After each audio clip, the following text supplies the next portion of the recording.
plus 1 is 2, 2 plus 2 is 4, inu.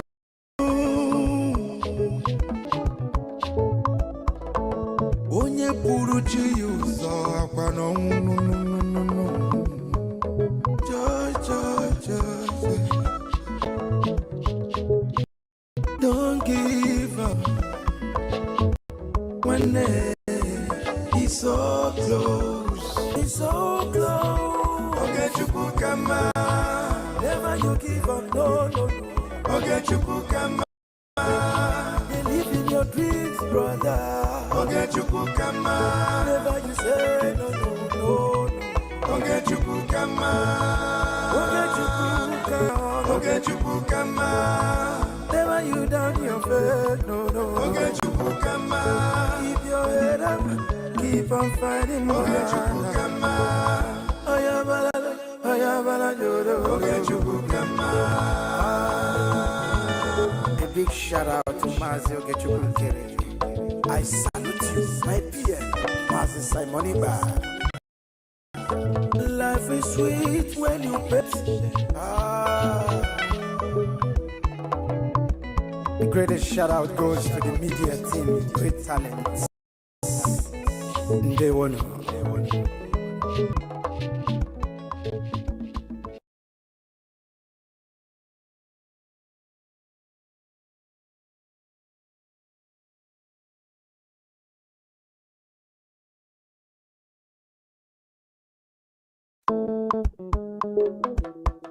Life is a process.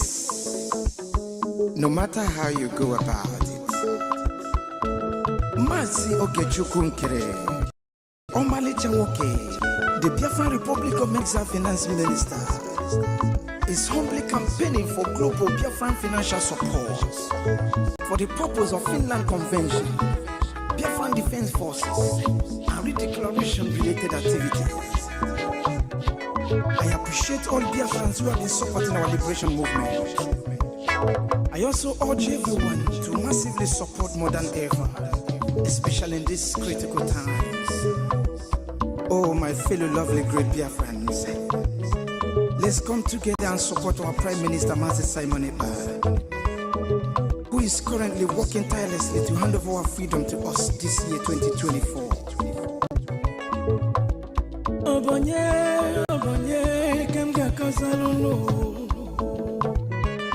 Freedom is coming, yeah. Yo.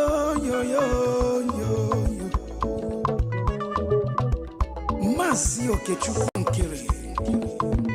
Salute every Biafran especially. Yeah. Ogechukukama. Ogechukukana, no. Ogechukukama. Onyamana gidi bakulo unu. Ogechukukama. Welundidi chukukazebele. Ogechukukama. Ogechukukama. Mazi Ogechukukere nekelunu. Ogechukukama. Ogechukukano. Ogechukukama. Ogechukukanyina yona nyasi. Ogechukukama. There is no progress and success in life. Life gives back what you give to it. Who believes in himself to create wealth? So keep working hard and never lose hope in what you believe in.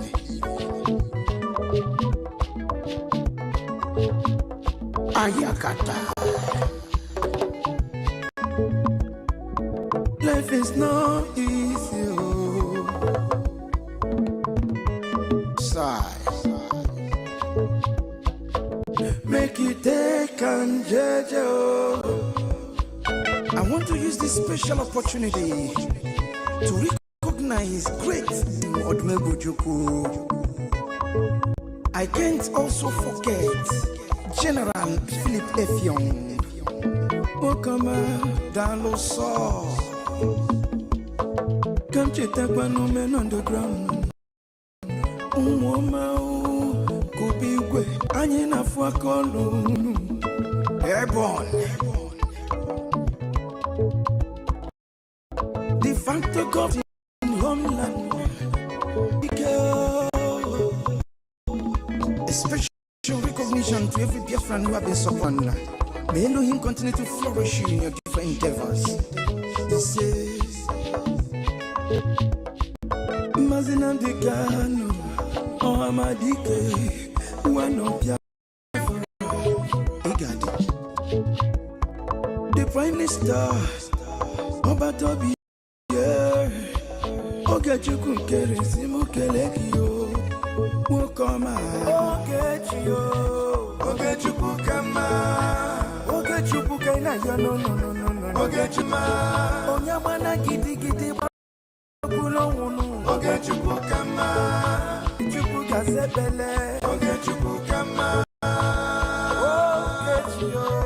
Ogachukukama, Mama Biko Yobolisa, Ogachukukama, Ogachukukama, Ogachukukama, Ogachukukama, Yona Yasi, Ogachukukama.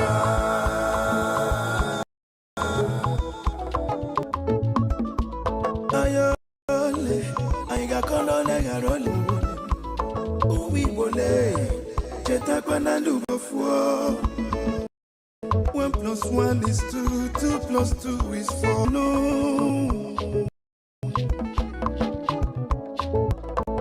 Onye puruchi you so aquano.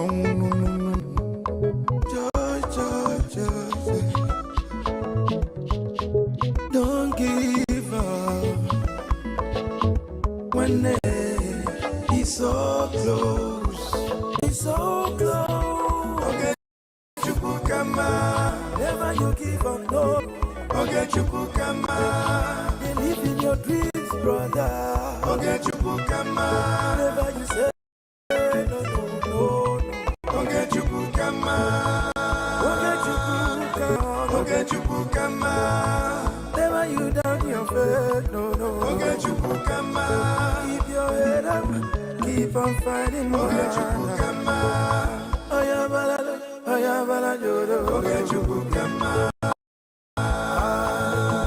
Big shout out to Mazi Ogechukukere.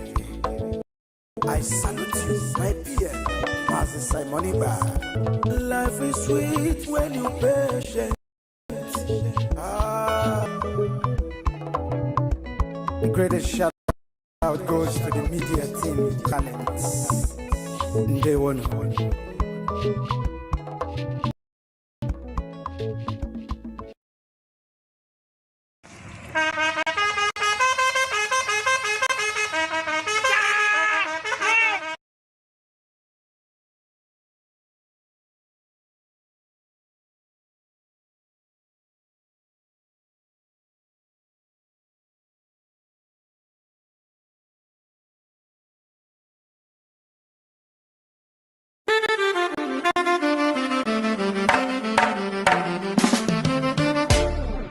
I did not jump it. I did not jump it. Yes, I did not jump it. They came to my house just to kill me, Did not jump it. And the Igbo man did not jump it. Your Nigerian army just to see me there.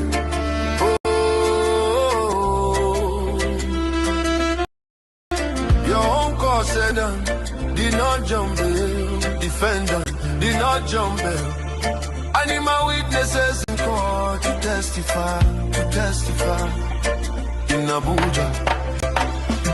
Oh, your uncle ruling my lord, he did not jump in.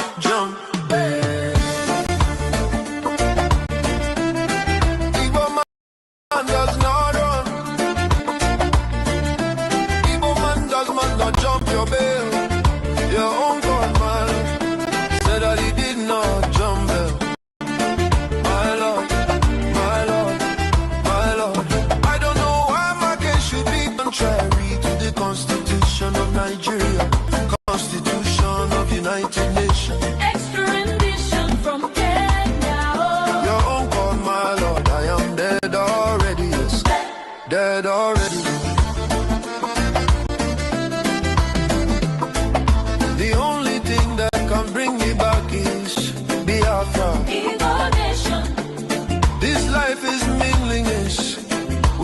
freedom, real freedom. Biafra, African man, freedom is the nation. Biafra. Oh, rise up like the rising sun, Nigeria. Like Nigeria, divide peacefully. Referendum, Let them go. referendum. Now is African man. Freedom, oh, Nigeria. Call ruling, my Lord, my Lord. Your own God, my Lord. I did not jump. No man does not run. Real man, no jump bail. Why thou prosecute me, my Lord? Why persecute an innocent man, my Lord? There is God, oh yes, there is a God. The whole world is watching. I did not jump bail. Yes, I did not jump bail. Jump bail. Jump bail.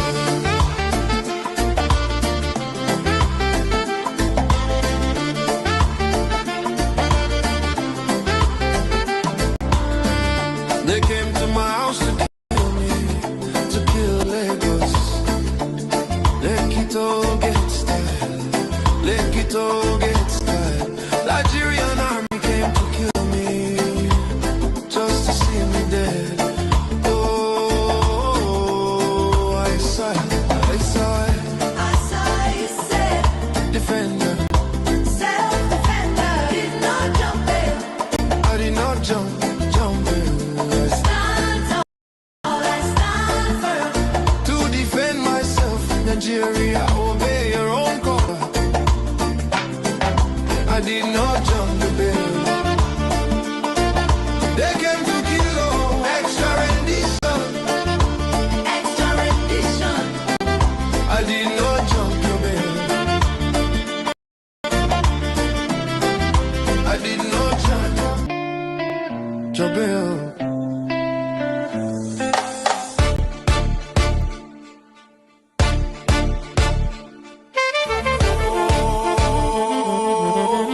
Yes, there is God. The whole world is watching. I did not jump bail. Yeah, I did not jump bail.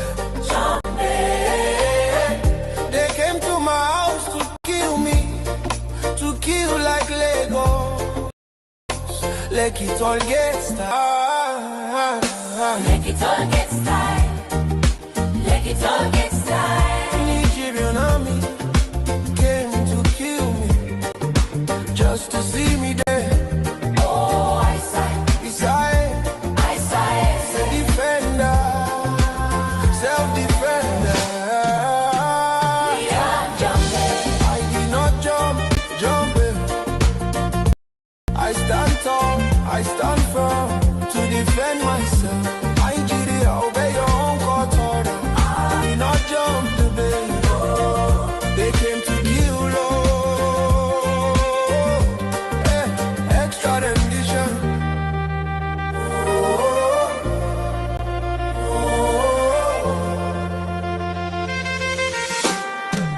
Extra rendition.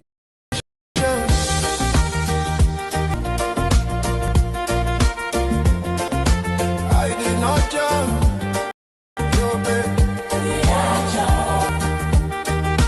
Mommy, you did not jump bell. You did not. Jump your bail.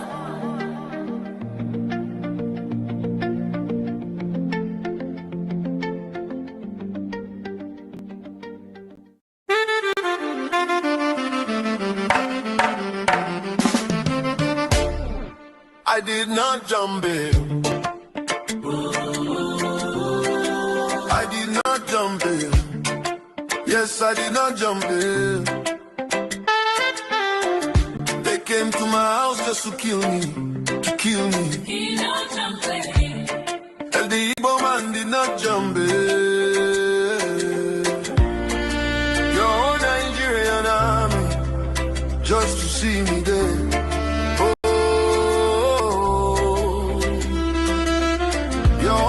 Said a defendant did not jump bail. Defendant did not jump bail. Animal witness witnesses in court to testify, to tell in Abuja. Oh, your uncle ruling my Lord. He did not jump.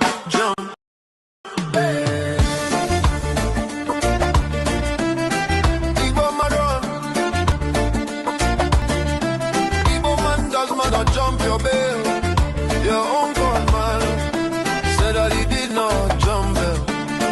My Lord, my Lord, my Lord. I don't know why my case should be contrary to the Constitution of Nigeria, Constitution of United Nations. From Kenya. Your uncle, my Lord, I am dead already. Yes, dead already. The only thing that can bring me back is be a Igbo nation. This life is meaningless without freedom, real freedom.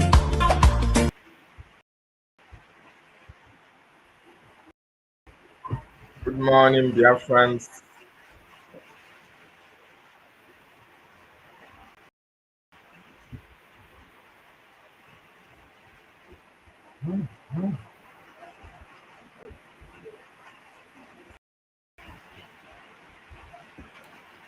Good morning, Biafrans. Wonderful people, lovers and lovers of freedom. Where are you watching us from? Thank you so much for joining us this morning. Anywhere you are watching us from, you are welcome. You are welcome. Please share and share and share. Welcome. This is the platform of the questionnaire, Mas David Nana, reaching to you live from my location. Greetings from here, greetings from here. Welcome others as well, anywhere you are watching all over the world. I appreciate each and every one of you. Thank you for joining me. I also use this opportunity to appeal to those of you who have not subscribed to my channel, The Questionnaire. Try as much as possible to do that. We are grateful to the leaders that we have. We are grateful to our eternal leaders. We are grateful to our leader, Mazin Nandekano. Clement, good morning from here. I see you, my brother. Welcome, welcome. We are grateful to our Prime Minister. We are also grateful to our acting Prime Minister, Ogechukwu Nkere. We are grateful to our Information Minister, Sonia Akparawa. We are grateful to the cabinet members of RIGI. We are grateful to the Biafran Defense Forces. We are also grateful to the media teams that are making all this information go wide. We are also grateful to you Biafrans that are supporting and contributing towards our freedom. Kudos, kudos, and greetings. Ndewo na ụmụ Chineke, and thank you for joining me this morning. This morning, and we are going to look into, after the CPC designation, a lot of information, a lot of people are running mad because of the action that the American government want to take against Nigeria. If you all remember, before the designation of Nigeria as a CPC, there was nobody that was talking about the Christian genocide.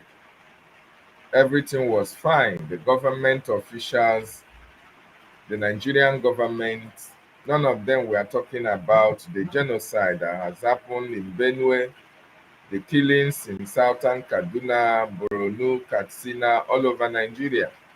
Not even the war that is happening in Biafran territory. Everybody was fine. To them, nothing is happening. The lives of the people did not matter to them. They don't care who dies. They don't care who lives. As a matter of fact, they decide who dies and who lives. The terror having peace meetings, peace deals with the Nigerian government functionaries ministers of defense, and all the rest of them. The terrorists were very much free to move about their normal businesses. They do whatever they like. Nobody checkmates them. Nobody asks questions. Nobody wants to know. You know, the people were dying. The people dying. The people were dying, and nobody cares to listen. The people were lamenting. Nobody was coming to their rescue. Plateau indigenes were telling the Nigerian government to lose their territory, that the security agencies that are dispatched to their various communities are responsible for the carnage because they collude with the terrorists to come to their communities and kill them. You see where we're quiet. Okay? Gumi was going all around the cities, all around the north, liaising with the terrorists, telling them who to kill, community to invade, giving them information about the movement of the Nigerian armies who are Christians. Everywhere is under no man's control. Tinubu was busy, was very much busy, taking as much money as he can. His wife, his children, everybody, his friends, they were all grumbling the resources of the Nigerian people. They never wanted to know what happens, the lives of the people in southern Kaduna, the lives of the people in Borno, in Katsina, not even to talk about the people that are being killed in Benue. Half of Benue communities are now under the occupation of the terrorists. Others are in IDP camps. Nobody cares. If you come to Biafra land, Olu, Okigwe have been under bombardment by the Nigerian security agencies who are now replacing the terrorists to come to our land in order to displace us. All this was a planned deal. All these things was planned in order to take over the ancestral land of the indigenous people. Once that happens, Islamization sets in. Total Islamization will now take over the entire region. And then they will now use it to launch attacks. They will now establish their safe havens, milk the natural resources, and then start their planning jihad against the West. Everything was fine until 31st of September when Donald J. Trump designated Nigeria as a country of particular concern. Country of particular concern is as a result of the genocide that citizens of Nigeria have witnessed for the past years. The neglect of the politicians against the people. So everybody, after the designation, Nigeria now came out trying to, redeem their image. Instead of them to go in and see how they can resolve the issues and see how they can change the situation on ground. But it's very, very unfortunate. They couldn't do that because those of them who are in government are those who are responsible for the killings. That is their agenda. That is what they have come to do. They came to accomplish the Usman Dan Fodio legacy. Yes, because this genocide started immediately. Buhari, not only Buhari, successive governments have always kept quiet when people are killed because the Fulanis are really in charge of Nigeria. So the only government that didn't try to fight against this terrorism was that of Goodluck Jonathan government. And they came very hard on him. So that of the Islamists was to take over Nigeria, and Buhari as their sponsor, as their patron, you know, during his tenure, the issue of genocide skyrocketed. And in 2020, Nigeria was designated by Donald Trump, or 2019, if I'm not mistaken, Nigeria was designated as country of concern, but were later dropped in the Biden's administration. Now, Nigeria have been redesignated on that list, and what Nigerian government could only do is to try to defend itself, not trying to put things in order, not trying to see what they can do to to protect the citizens. No, rather they are paying huge money in order to you know paint a very good picture, try to downplay the genocide against Christians. You ask yourself, is some are even saying, oh, more Muslims than Christians, and you ask them, how can more Muslims, and who killed the same Muslims that you said that are higher in number, who killed them? It's the same Muslims, right? Then why are churches burnt? The number of churches higher than the number of mosques burnt. Who are those responsible? The same people who are Muslims, the same people are killing Christians, the same people are killing Muslims, if that's the case, in properties. But why all these things are happening? There are some people who are held on defending the actions and activities of these same terrorists that have ravaged the whole of Nigeria.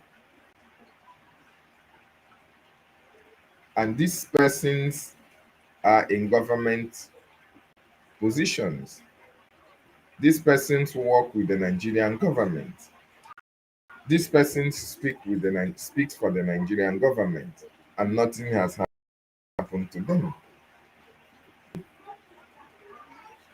Katsina, former Kaduna State Governor El Rufai,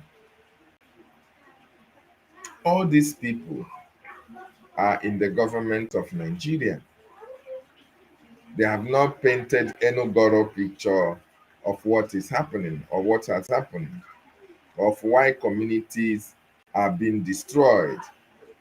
Rather, you see them defending or trying to downplay what has actually happened all over Nigeria. And the reason why they are downplaying it is because they are involved. Okay?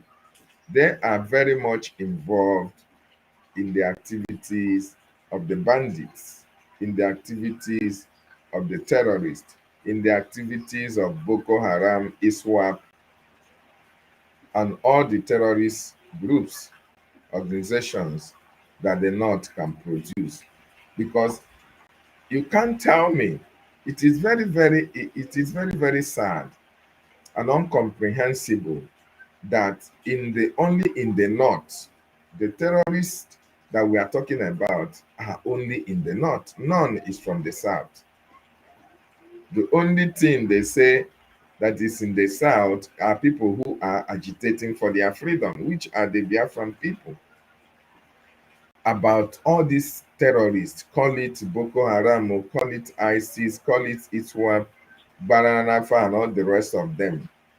Fulani herdsmen, call it bandit, all these things, all these terrorist organizations, all of them are located in the North. Are those in the North? Gumi. Who are those in the North?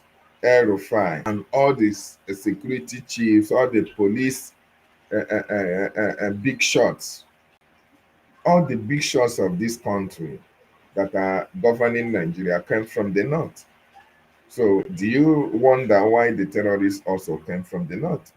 Because they are the ones who are fighting them. They are the ones who are bankrolling them.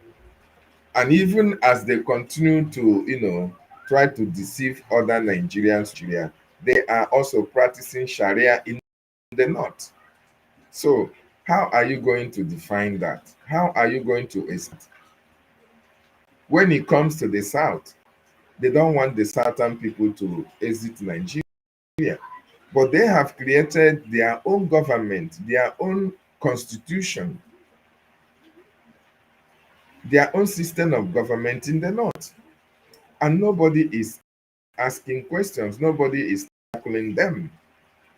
When it comes to the southeast, when it comes to the Biafran people, these people will come with every venom in them to fight against us.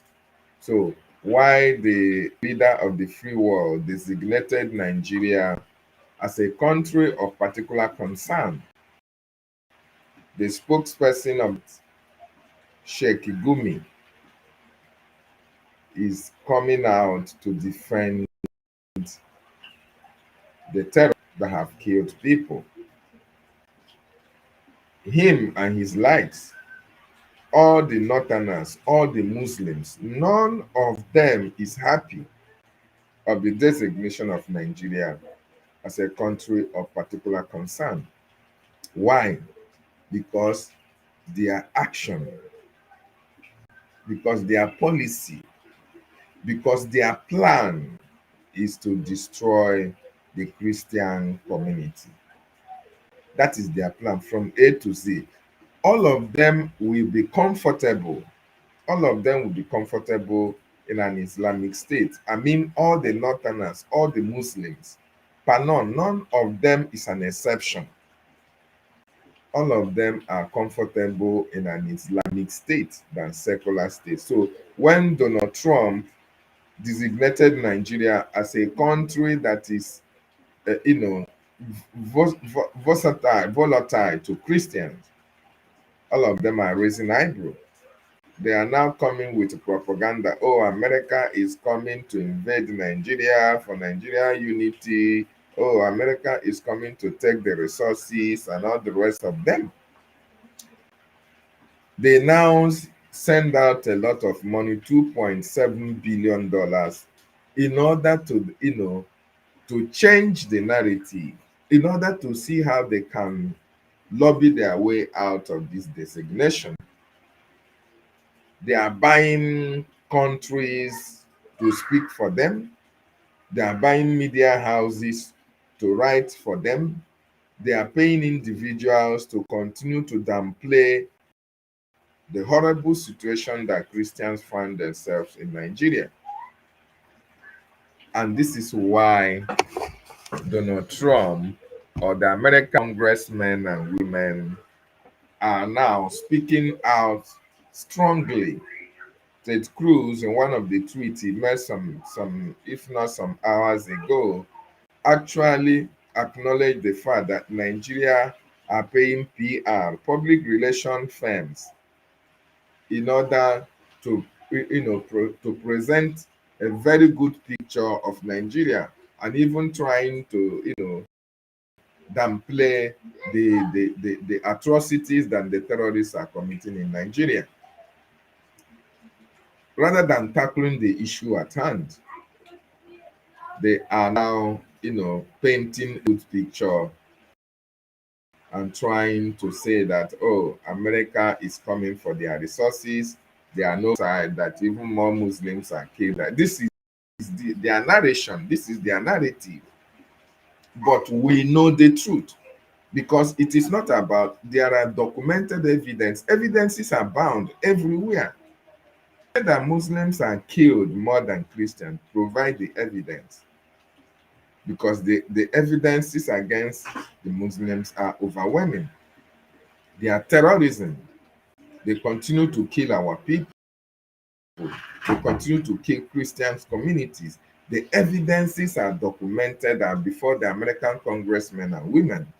So even when they try their best to damage, The evidences speaks for itself.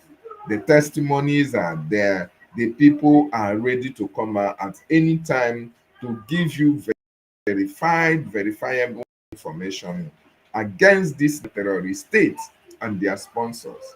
And we are calling on Donald Trump to hasten this action against Nigeria, because even as we speak, people are still dying. The terrorists are not still resting. They are killing. They are killing. And unless American government starts acting, Nigeria will never stop, because that is the agenda of the Muslim. That is the agenda of the Fulanis. Some communities have already been taken over. Some communities have already been taken over by these terrorists. What they do, they displace indigenous people, send them to IDP camps. Then they come and occupy their homes and villages. Benue State is in a mess. It is only the action of the United States of America that can salvage the situation. And for a lasting solution, Biafra has to be restored so that America can have an ally who can be able to help in fighting this terrorism.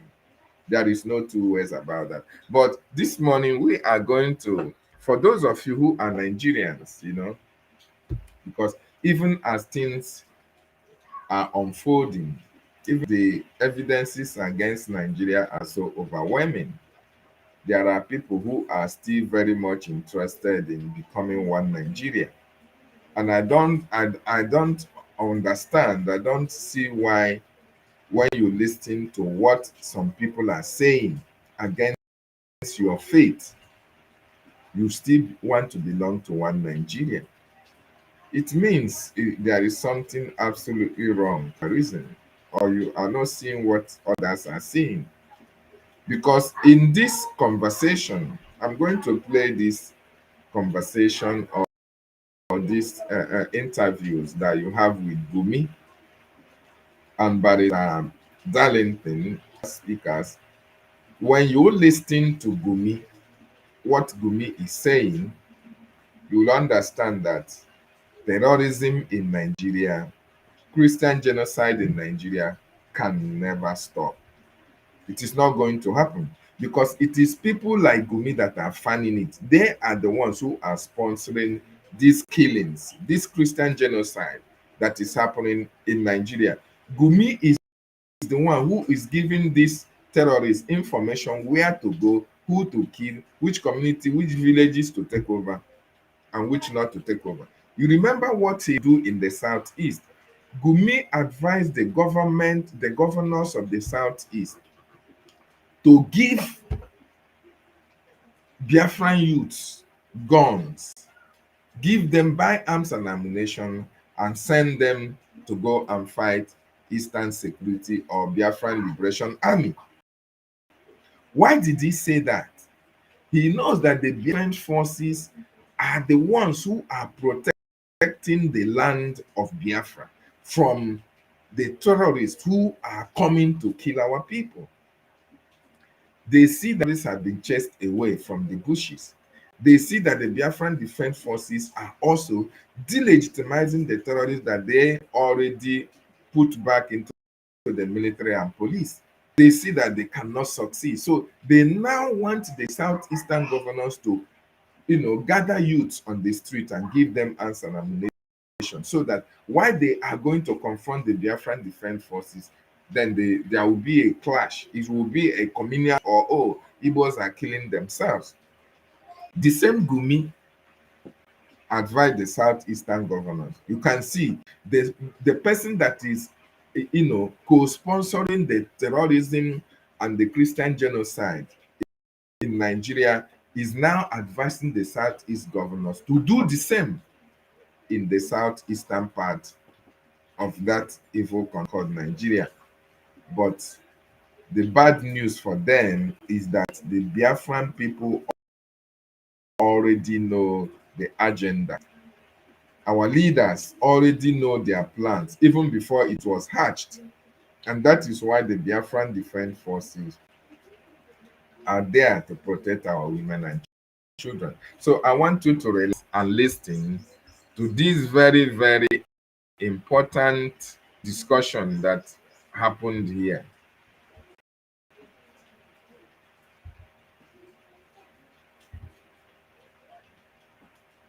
In fact, I had a lady from Maiduguri saying it's over the news that would prefer Boko Haram to what the army was doing. Are you referring to the people, the Islamic jihadis themselves, who again have been... No, you see, they have... Look, let me tell you, this Boko Haram, usually they're Kanuri people. So if you go into Maiduguri, how can you differentiate between normal Kanuri and normal Boko Haram? As long as this had become a weapon or not, it will not end. Did you hear me? As long as the North is still... You can hear what Gumi is saying. Gumi is now telling the world, that if America should come, America cannot differentiate who are the terrorists and who are not the terrorists, that America is eventually coming to bomb everywhere. That America don't know, they don't have intel, they don't have what it takes to terrorists, that it is better America should not come. You can, okay, let me play it for everybody. Al-Majiri, it can never end. They know what they are doing. They cannot deceive us again. In the first place, who told you not to educate your... Was it me? Nigeria had independence in 1960. All of us were here. You decided to choose whatever you want to choose. And now you want to blame us for your problem. Do you not have the capacity to give your people free education like Awolowo? The Igbos never had any free education. So, why are you not telling us that if you let them uneducated? I don't get it.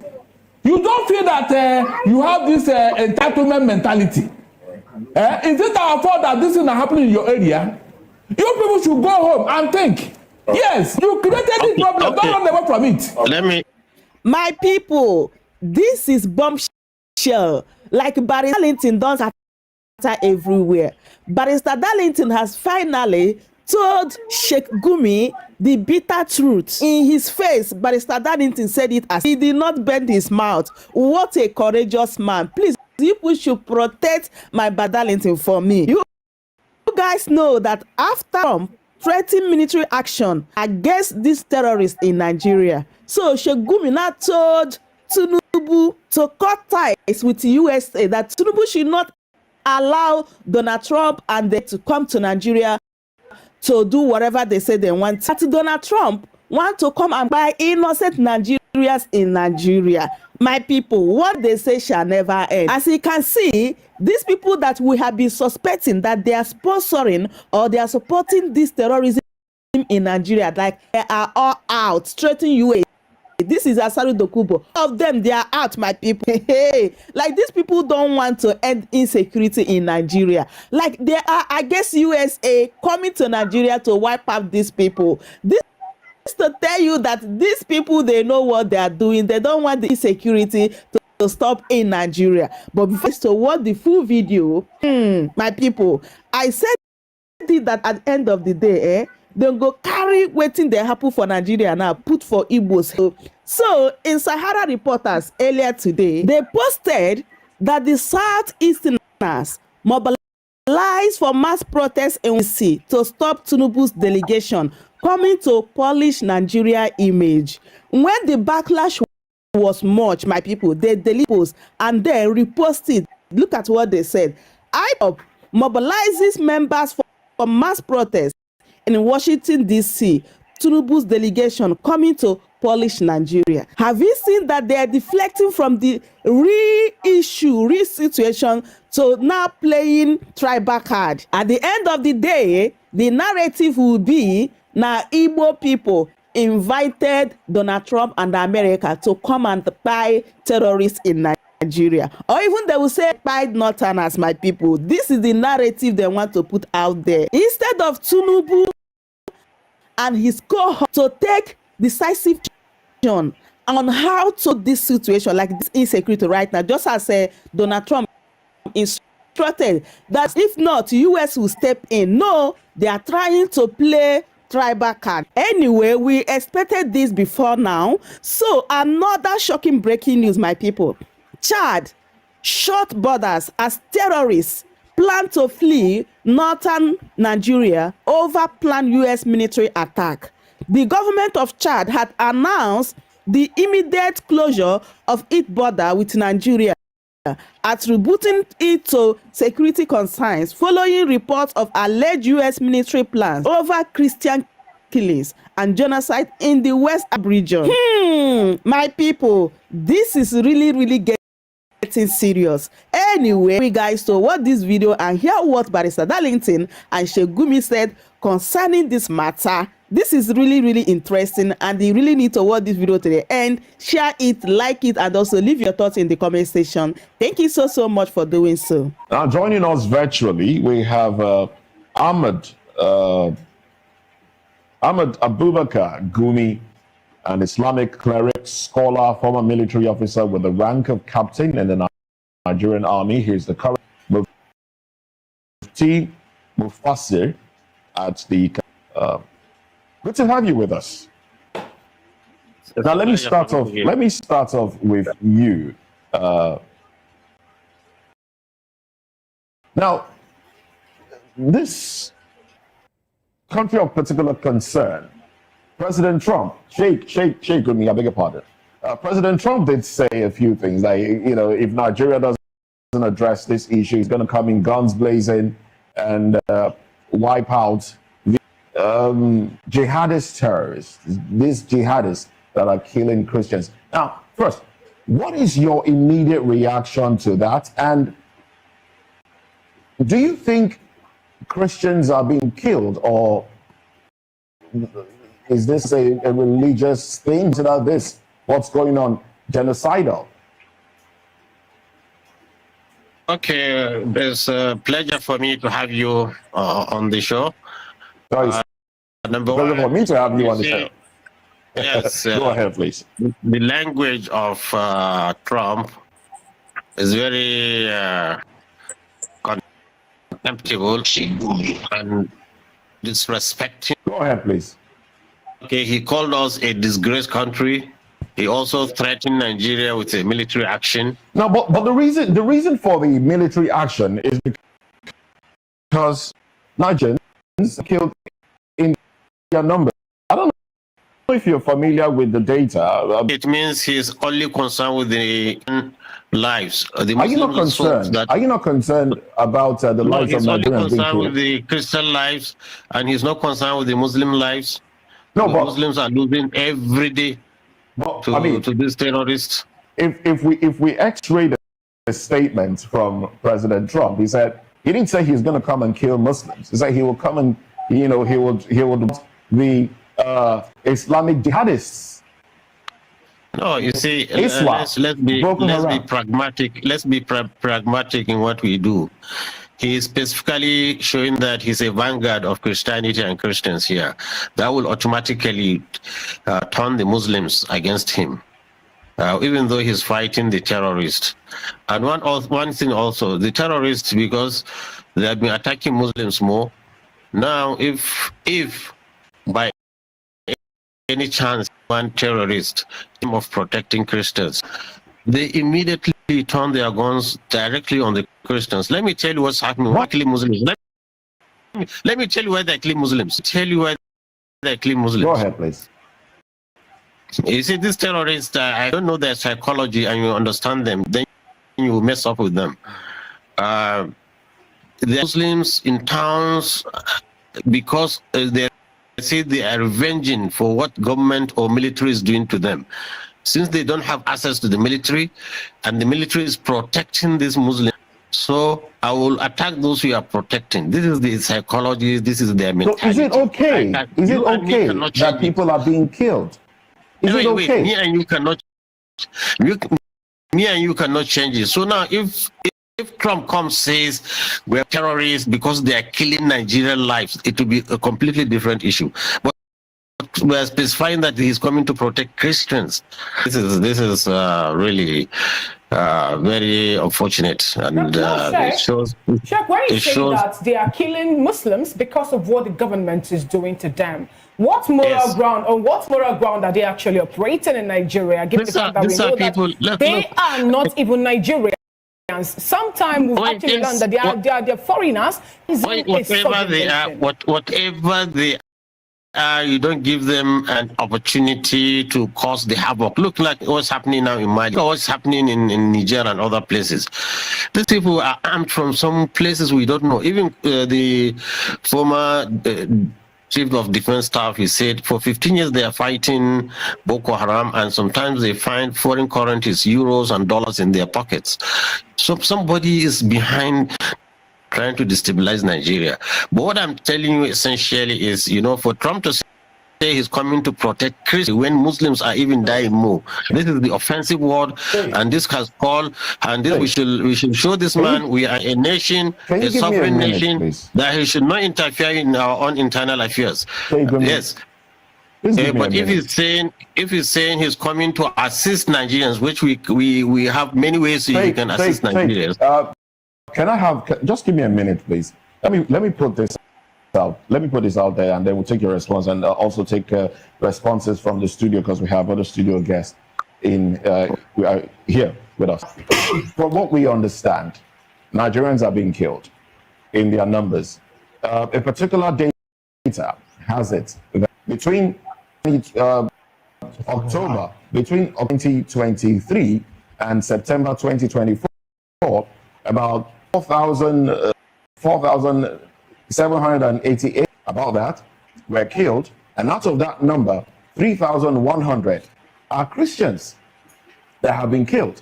So, does it matter what religion is being killed? The fact that people are being killed, and Nigerians have also asked for support, foreign support. So, if the United States will help Nigeria wipe out those that are killing Nigerians in their number, shouldn't Nigeria welcome such assistance? Why does it now seem, because you seem to be making it like, because they are coming to assist Christians who cried out, then it's now a war, it's not going to be between Christians and Muslims. Let's take you back to Uromi. What happened in Uromi, where a few individuals who were hunters, who were moving from one state to another, unfortunately, were mistaken to be terrorists, bandits, because they had a few weapons, and they were killed. We saw what happened. There was an outcry in the north. In fact, Governor Monday Okpebholo had to travel to Abuja, had to plead, and then promised to compensate the families of those who were killed. But Christians, Nigerians, have been killed in their numbers based. And this amounts to genocide, really, where people are displaced and people are killed in their numbers, largely for their faith.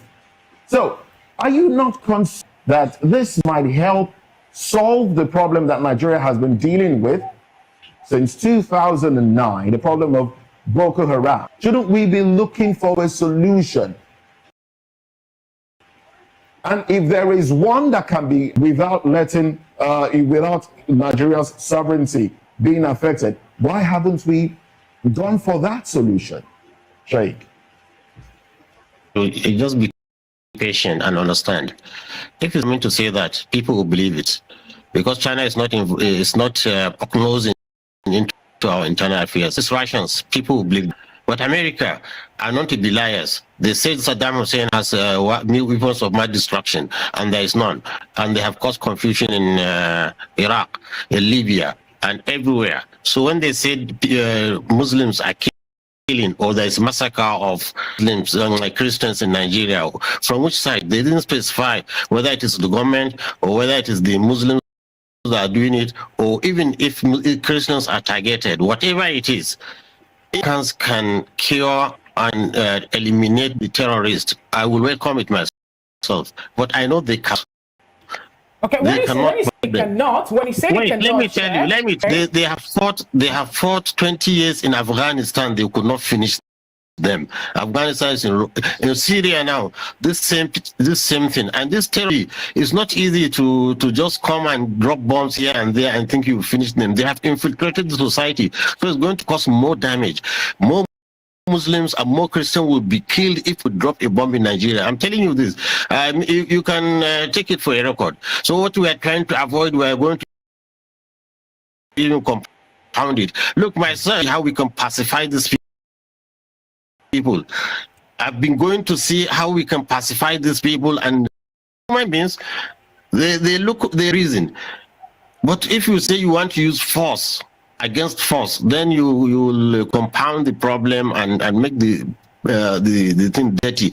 If Nigerian army, which has been very many hotspots, cannot deal with this issue for 18 years, for 15 years with Boko Haram, and now the bandits, and to me, the bandits are even more vicious. They are something about Nigerian army not being able to do something about it for some time now. You have been the person, or rather, news have actually carried it. They more like mediate or serve as an intermediary between them and the government. And that actually sparked quite reaction among Nigerians. What can you tell us to be, some of the good points or flash points of your, interaction with them, especially when you had to get into the bush? Because the other time we're talking about giving them amnesty and all that. Yes, you see, entice them to leave their weapons. One thing good about it, you don't treat a disease without diagnosis. If you diagnose a disease, even if it's cancer, he will know how to manage it. So the good thing about it is now before we are fighting a phantom, we don't know something is fighting us, coming to take us. We don't know that person. Now, by going to talk with them and to hear their grievance and understand their psychology, so we are able now to contain the problem. Now Kaduna is relatively safe. I can say from you don't hear any more mass killings now in Kaduna, because we understand their psychology, and the governor is cooperating. We are talking to them, and they are keeping their weapons. They are not fighting. They still own the weapons. They hold the weapons, but you see, this is a small gradual process in which slowly we will civilize them, we will take away their weapons and let them into good citizens. So this is it. It has to be systemic. But for America to come and start bombing in northern Nigeria, I'm telling you the question. Let's bring this conversation to people who have sympathy for the bandits. Let's bring this conversation to the studio. Barrister Alex, I mean, you've been following this conversation, of course, what Sheikh have just said.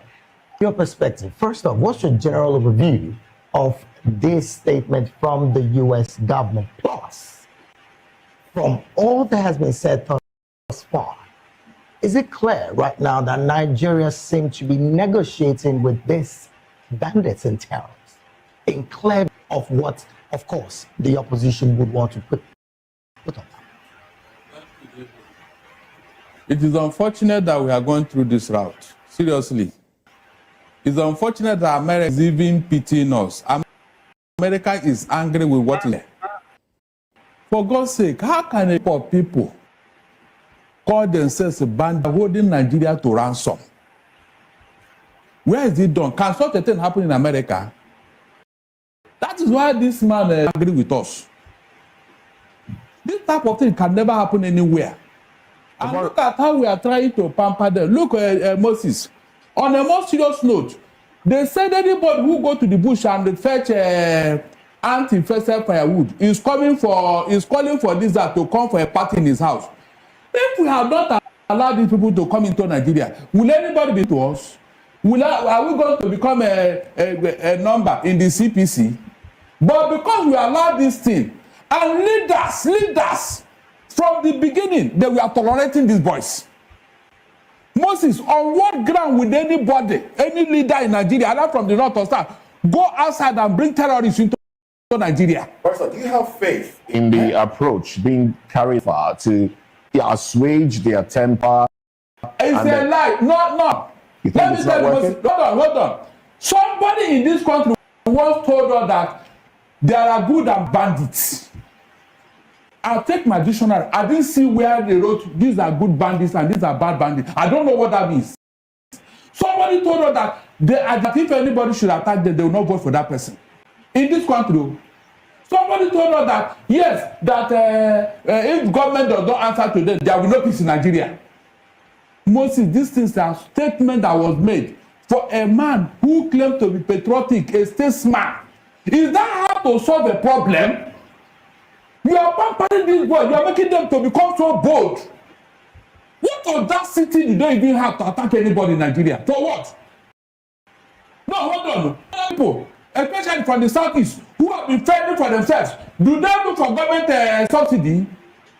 No, do they wait for government to pamper them? No, these other people that are fending for struggling to survive in Nigeria. Why must a group of people not tell us that we must answer them? They are this, psychological, this and this. These other Nigerians that are holding peaceful agitation, peaceful nature, peaceful what do you call businesses. Are they not Nigerians? Right. So if come bandit, what will happen to us, Moses? Hold on. If all of us become bandits, will Nigeria exist? You can see how we clearly bring problem into ourselves, and we are now blaming America. How can anybody be happy that? Wouldn't America's involvement affect the sovereignty of Nigeria? Sorry? Wouldn't America's involvement as long as it involves terrorism? Terrorism in one state is terrorism in the world.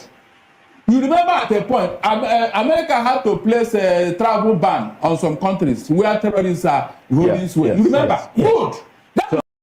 Tell me that so you are in America invading Nigeria. 100%. Guns are blazing. I said 100%. Since the government has refused to listen and leaders are not being helping matters. Wouldn't that affect the sovereignty of Nigeria? That's the question I'm asking. Oh, you now have a sovereignty where terrorists are not telling you what to do, Abi. You now have a sovereignty where terrorists are on the dining table with government, telling government what to do, and leaders are supporting it in Moses. That will be my annoyance. Why would anybody utter such words? These are things you should frown at. Who brought them into Nigeria? Was Nigeria like this in 1999? Moses, please be sincere to yourself. An ba su kimanin mutum 37 ga 30 kenan su aka ba da an hada nawa kenan an samu kimanin mutum 70 har da biyu kuma ba wani abu ba yasa aka bada su ta dalilin sasancin da aka yi ba wai wata barazana aka yi mu wanda suke rike da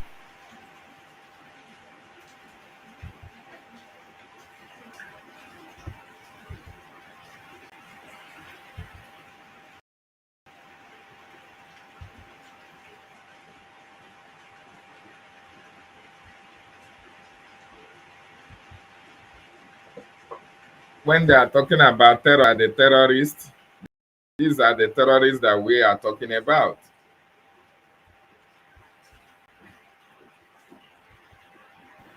Why are they not in the Republic of Benin? Please, why are they not in South Africa? You can see, we forgot the genesis of our problem and we are blaming America. Let them come, if that will solve the problem. Since you people don't know what to do, let them come and help us. Look at now, as I'm talking to you now, almost 20 villages have been taken over in Plateau and Benue. Moses, who are those to occupy those villages? Are they Christians? The real indigenous of those states are not in IDP, they are the farmers in Nigeria. Can you beat that?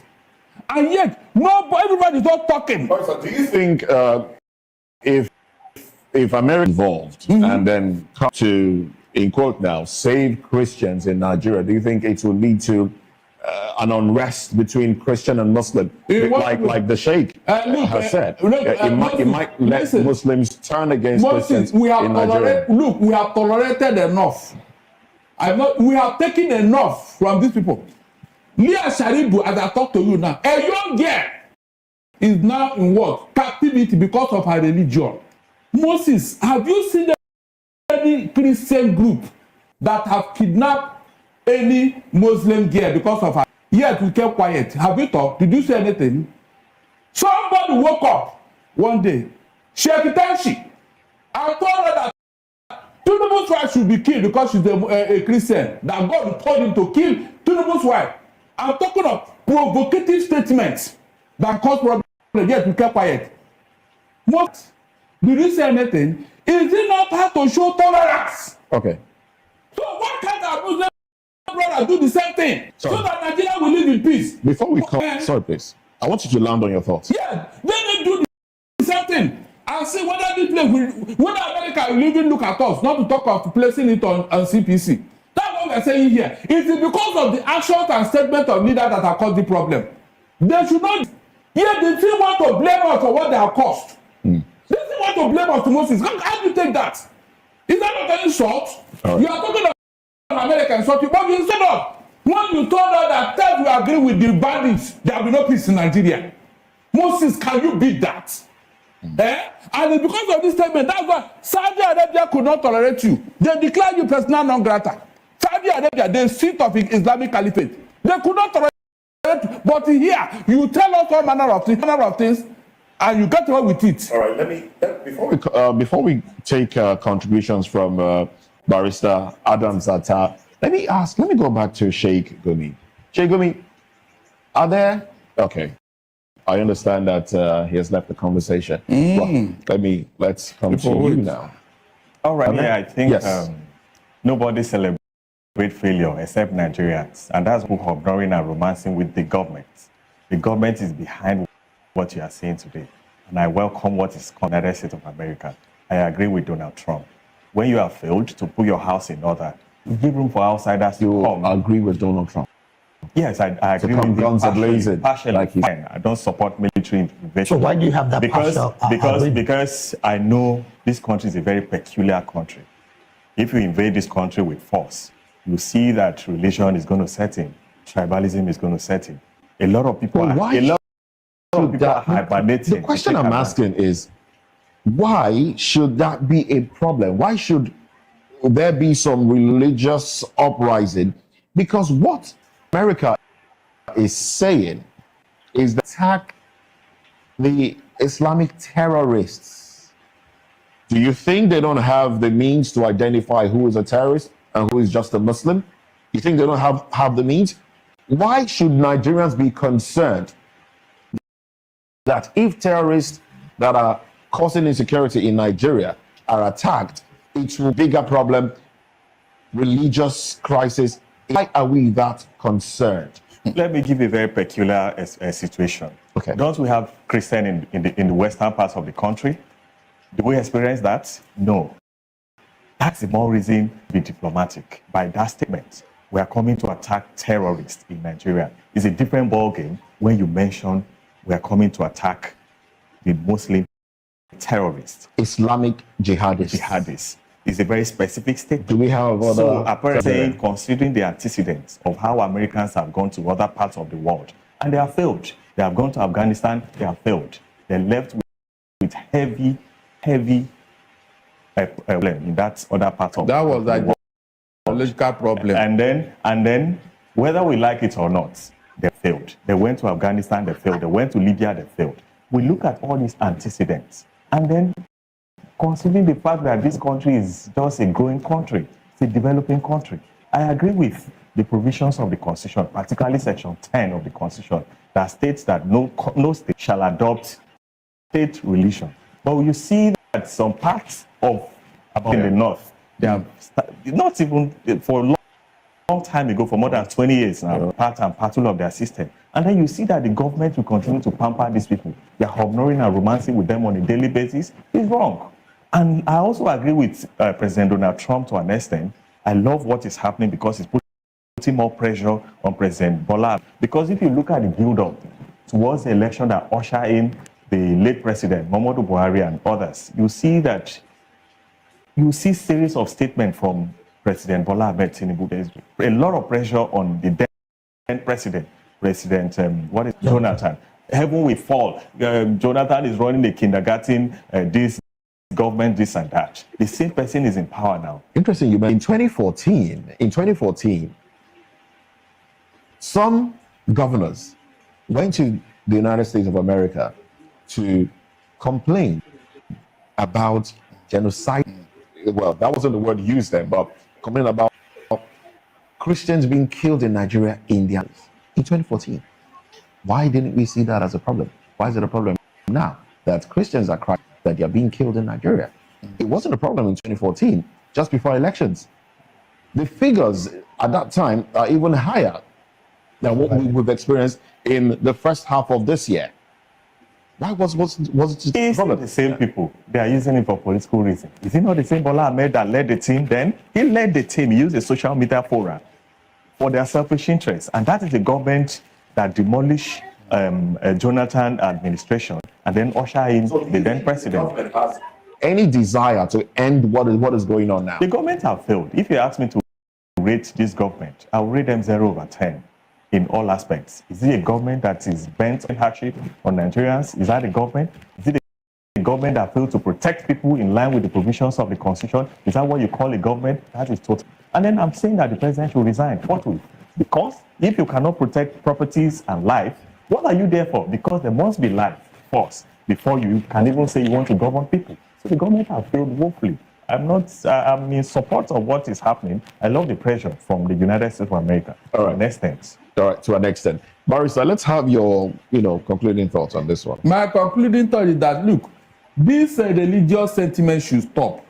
Our Muslim brothers should tolerate us and let them meet us halfway. Moses, we have tried. We have tried as a religious group. We have tried. All the things they have done to us in this country, we have never retaliated. Is that not how to show goodwill? Is that not to show tolerance? Why is it that every time all the problem will be coming from, and not only that, I'm not even seeing it as a problem.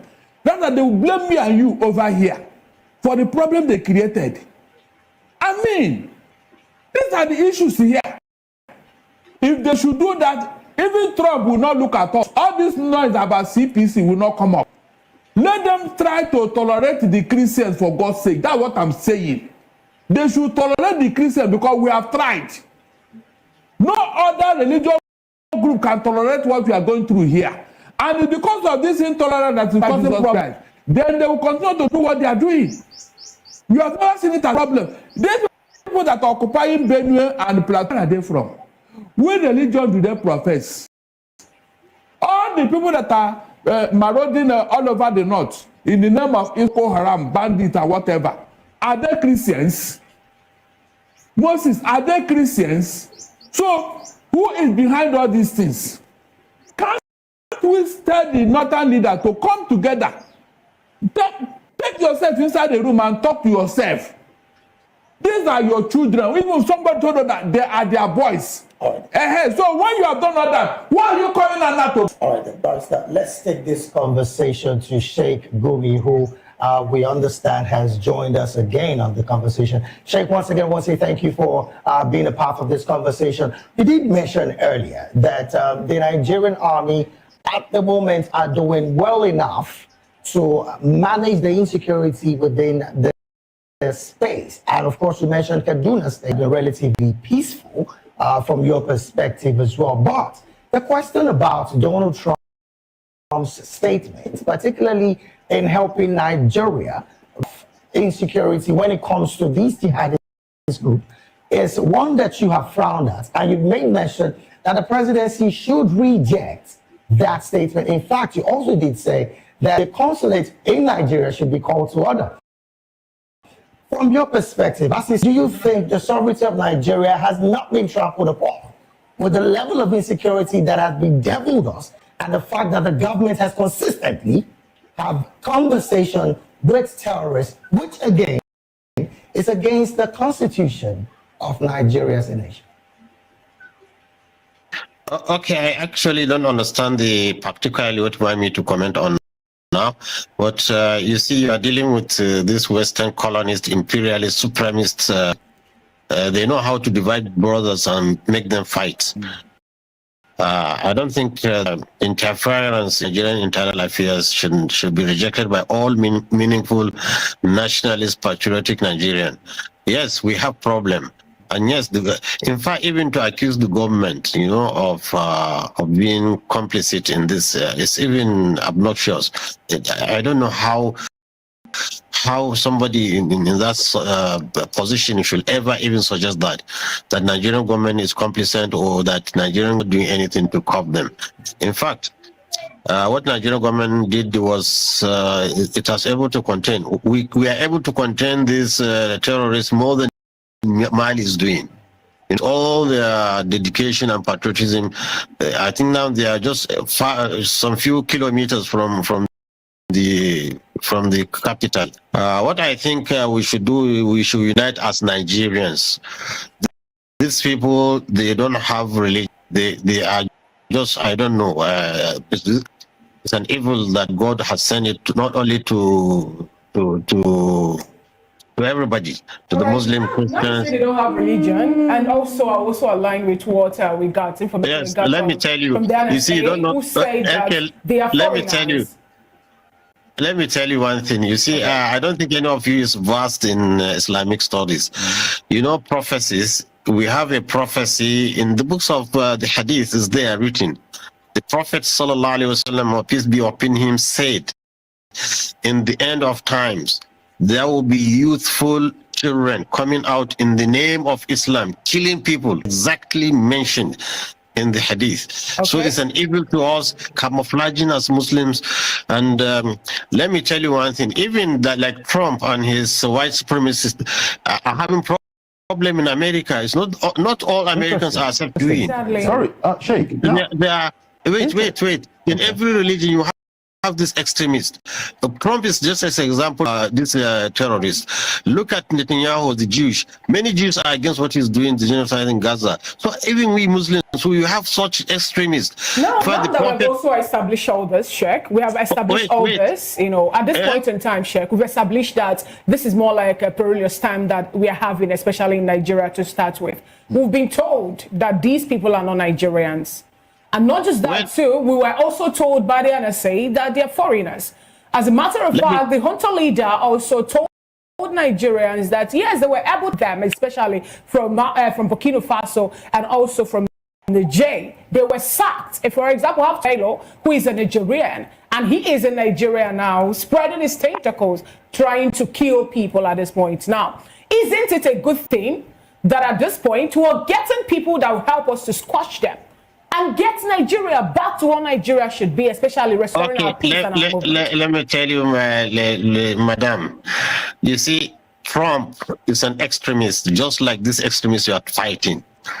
In fact, they could even be behind them just because they want our resources. In fact, so many experts, intelligence said the West is behind Al-Qaeda, the West is behind ISIS, the West is behind all this, so that, you know, they give you a problem and suggest a solution. Then they are building the biggest consulate in Nigeria. Why? In Lagos. Because they want to come and establish the authority and power here. So you people should not allow them to use the name of Christianity. There are no any Christians. This man groping women and doing all those kind of things. This is convicted felony. You are thinking he's coming to protect. Christianity is a religion. In Islam, let me tell you, read the Quran. The Quran is there. وَجَعَلْنَا فِي قُلُوبِ الَّذِينَ اتَّبَعُوهُ رَحْمَةً وَرَحْمَةً. Allah has told us in the Quran, the followers of Jesus, Allah has put compassion and mercy in their hearts. They are very loving people. This is Christianity, not this kind of nonsense cowboy accusing people, threatening all the world with. And one thing is an antichrist, you know, because in the name of Christ, and he's saying he's a peaceful man and he's a warmonger, you know, trying to cause problem all over. So I want Nigerian Christians to know they have no better friends than these Muslims we are neighbors with. You know, we can live together in peace. You know.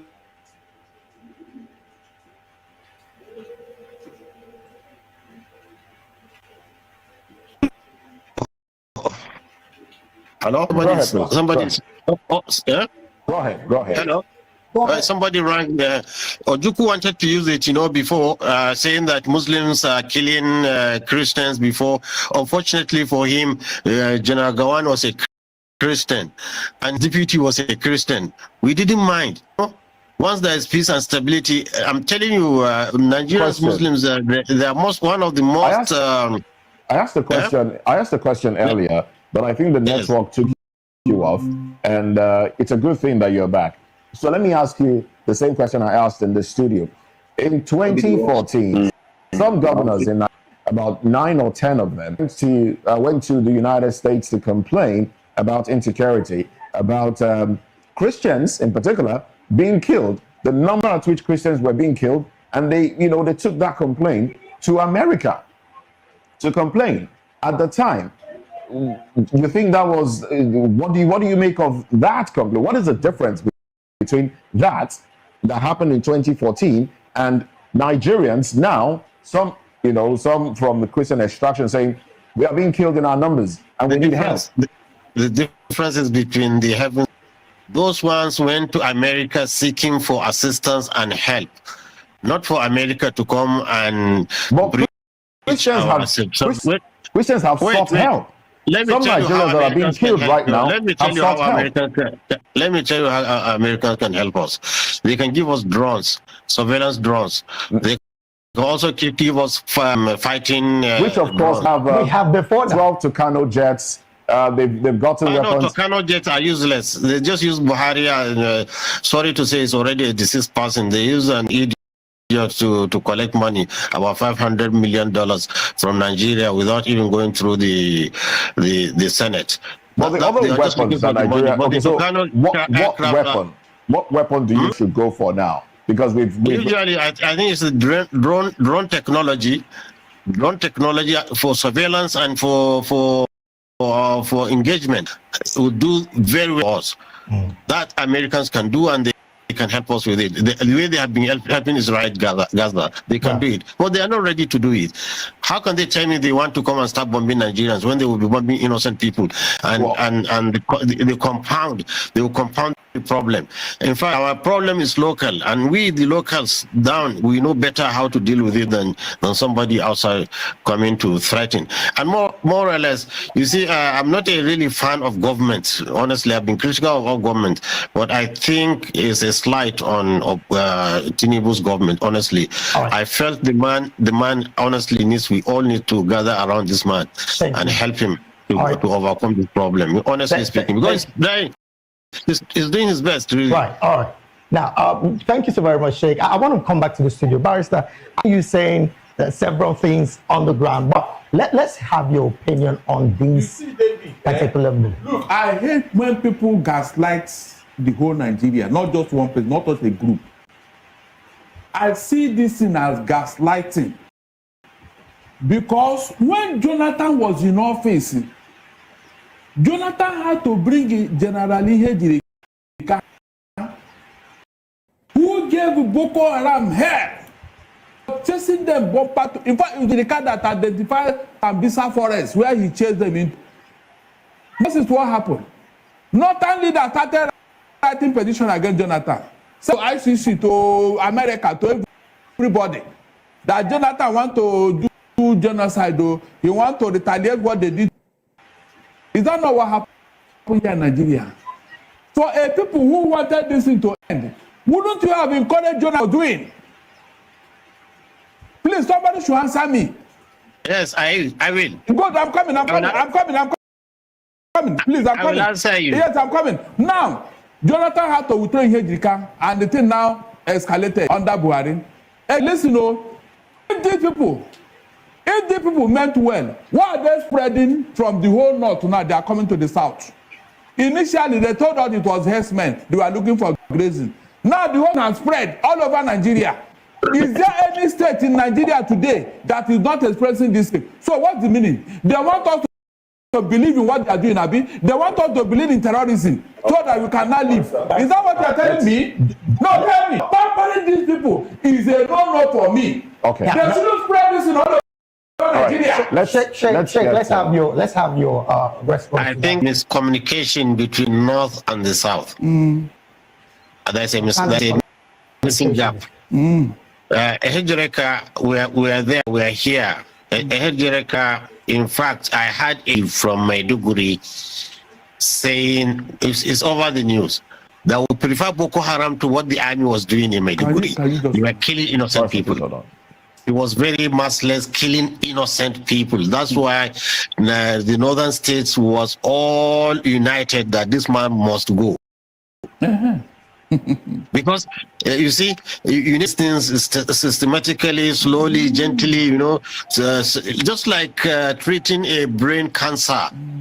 If you go in there with a rough patient, but you have to be very delicate, trying to extract the cancer from the normal cells gently and remove them. This is how these people have infiltrated the society. You can't come, even the bombs that was in United Nations, the one in 1st October Eagle, the one in Kaduna, the one in Jaji, the one in Kano, they are all done by clandestine security, not by Boko Haram. Boko Haram don't have capacity for that. Do you want these individuals, these clandestine security, as you call them, would you like to see them annihilated? Would you like to see them wiped out? Would you like to see those that are displacing Nigerians, those that are causing? Let me tell you, it's there in our hadith. The Prophet, peace be upon him, said, if I am alive, I will annihilate them. This word you used, annihilate them, because they are the most evil people created by God. So you would like to see them wiped out? Yes, yes. We want to see them wiped out, but we see not by killing innocent people. No, not by killing them. But when you say innocent people, Sheikh, what exactly are you referring to? Are you referring to the people, the Islamic jihadis themselves, who again have been? No, you see, they have. Look, let me tell you, this Boko Haram, usually they're Kanuri people. So if you go into Maiduguri, how can you differentiate between normal Kanuri and normal and Boko Haram? Now and you start killing young. You start rounding up boys. You see, when this Giwa Boko Haram, the ones in Kaduna are they Boko Haram? They're not. No, we have different terrorist organizations now moving around. The you're saying you want them to be annihilated, and in other breath, you're saying or calling for them to receive amnesty. So how do we now? I don't know. I don't know how I can make you understand. You see, you just have faith in us. We want this problem to stop, but not the way you are thinking about it. The Boko Haram the Chibok girls that were kidnapped up until today, we're yet to see most of them reunite with their parents. We also have the Davichi girls and so many other persons. For example, I stay in the Lord, but at this point in time, so many things are happening. Yes, you see, as you are grieved, we are grieved. It doesn't. In fact, we are even more concerned than you because they are staining this beautiful religion of Islam. Really, you see, I've told you, when you go back, all of you, check the book of Islam, or even just chat GPT and say, what did the Prophet say about the youth coming to kill people? How much longer? Sheikh, how much longer should Nigerians wait to have a peaceful country where you can travel without the fear of being kidnapped, you can sleep at night without the fear of being invaded and your house burns with women and children? What we realized is that a nation like Nigeria with 200 million people, if you leave about 50 million uneducated, marginalized, out of the system, this modern education, availability of and gun runners, everywhere, they tend to form this kind of terrorist group. Wait, now, because the Boko Haram that you have been speaking is a group against Western education. So so if they want, let's just wait. There's difference between Western education and modern education. Chinese are producing cars without speaking English. Russians are producing aeroplanes without speaking English. So if they say they don't want English, your problem is America's involvement. To solve the problem. Since you said you don't want, then you ask them which you want. Do you want Arabic? Do you want, because there's medicine in Arabic, there's engineering in Arabic. So you follow these people and them educate them, then civilize them. Okay. No, Barrister, before we land, or you should land on stars, but I want to come to you, Barrister. Thank you so very much. So don't estimate the value of education. Okay, now let me come to you, Barrister. Sheikh here did say that we should give it some time. The same time we gave to Boko Haram, translated to Lakurawa and the likes, how much time do Nigerians need to give for insecurity to be curbed totally? Because this is bedeviling us to the point of zero again. As long as this thing has become a weapon in the north, it will not end. Did you hear me? As long as the north still believe in Al-Majiri, it can never end. They know what they are doing. They cannot deceive us again. In the first place, who told you to educate your people? Was it me? Nigeria had independence in 1960. All of us were here. You decided to choose whatever you want to choose. And now you want to blame us for your problem. Do you have capacity to give your people free like Awolowo? The Igbos never had any free education. So, why are you not telling us that if you left them uneducated? I don't get it. You don't feel that you have this entitlement mentality. Is it our fault that this is not happening in your area? You people should go home and think. Yes, you created this problem. Don't run from it. Why are they spreading all over Nigeria? Why are they spreading all over Nigeria? Why are they spreading? Okay, let me ask you. Do you think there are no kidnappers and criminals in the southeast or the southwest? Sir, listen. If what is going on in the southeast is the same thing that's going on in the north, in fact, it's like there will be peace in Nigeria. All right. Thank you very much. There will be peace in Nigeria. Thank you very much. But on your comment on education, I tend to agree with you that our leaders really has failed the nation because they have not concentrated on education. Everybody is after himself. I agree with you that one. I confess. I confess. But you see, what I will not agree with you is criminality is everywhere. Everywhere. In fact, we never heard of kidnapping and armed robbery. It came to us in the north from the south. It was creeping slowly, and it corrupted our people, and they are doing it now. So let us adjust. The number of terrorists in the north today, if we should have them in the south, there will be no Nigeria. Is it true or false? We are trying here. We are trying. But do you know why? It's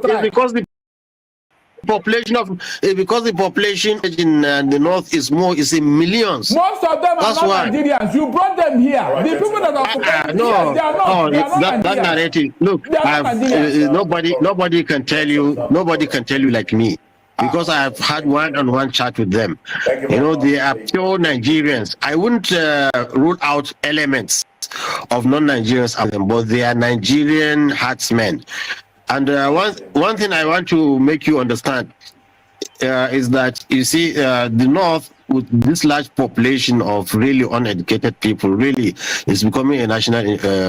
Governor Soludo of Anambra State, when he was the central bank governor, he came to Arewa House in Kaduna, and he said the poverty in the north, he fears that is going to constitute a security threat for the whole nation. He said this many years before even this started. So you see, we have to improve the economy and education and everything. Then this is the way to go about it. But if you see you want to do it violently, you want somebody to come and massacre people, that will not work. That will not work. Let's anchor the session here. Thank you very much, Shay, for your Thank you very much. Thank you very much. So let's pray too. We pray that God bring mercy to this nation and bring unity between Muslims and Christians. I think Muslim and Christians should stay in peace in this country. We pray that Muslim leaders should change their mind. Thank you very much. Thank you very much. Please pray for Muslim leaders to change too. We have been praying, but people don't want to agree with our leadership. I know. We are praying. I agree with you. Our leadership. Enough time to speak.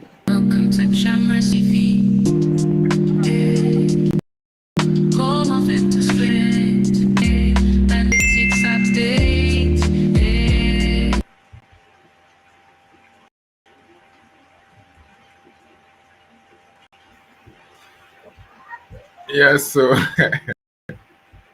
good morning, Biafrans. Welcome back. Yeah, you have just listened to that explosive conversation between Gumi and Barrister Darlington you know, all this, that what you listened to this morning. Mary, good morning from here. Mary Terkamp, thank you for joining us.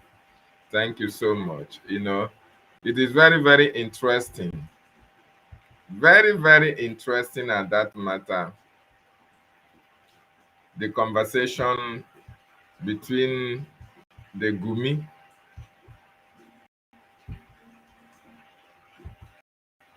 and the Darlington, Barrister Darlington. And he was very much defending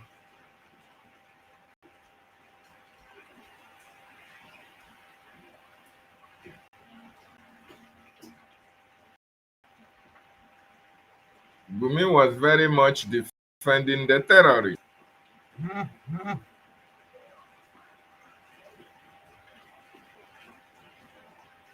Gumi was defending the terrorists.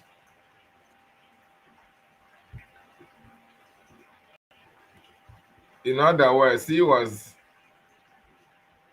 Gumi is against America coming to solve the situation in Nigeria. Gumi is not in support of any intervention in Nigeria. Gumi only wants the terrorism to continue. Gumi wants people to be killed. Gumi wants the terrorists to continue to have their field day, to have their day. That is what Gumi wants. That is why he is definitely and directly against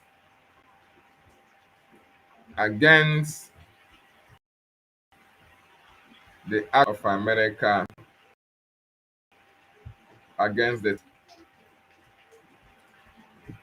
Good morning, Biafra Oracle. Thank you, Wande. So it is very, very interesting. Very, very, very, very interesting that such a thing is happening. Why the Nigerian Christians are crying, why people are welcoming the idea for America to come and fight terrorism. A host lot of them are against that American. The reason being that these people that are against American action are the ones who actively funding this terrorism. They are the ones who are actively in support of the terrorism that is happening in Nigeria. That is why you see me speaking for the terrorists. We are going to bring it once again, and so that people will understand what is playing out. We are going to take it bit by bit, bit by bit, bit by bit, because the truth must be told. Referring to the people, the Islamic jihadis themselves, who again have been. No, you see, they have. Let me tell you, this Boko Haram usually they're Kanuri people. So if you go into Maiduguri, how can you differentiate between normal Kanuri and normal and Boko Haram? And you start killing. You see that Gumi is telling these interviewers and the world that coming to fight against all these terrorists, that civilians are going to be killed. In other words, why the American government will be coming to fight the terrorism, Gumi will be, instructing the terrorists to be killing indigenous people. So they will now use it as against America. Oh, you are also killing people who are not terrorists. But Gumi has not even welcomed America for even, accepting to help Nigerians, whether they are Christians or non-Christians. Gumi did not want to accept that. Gumi did not want to accept that. And he doesn't want to take the responsibility that these terrorists are killing people.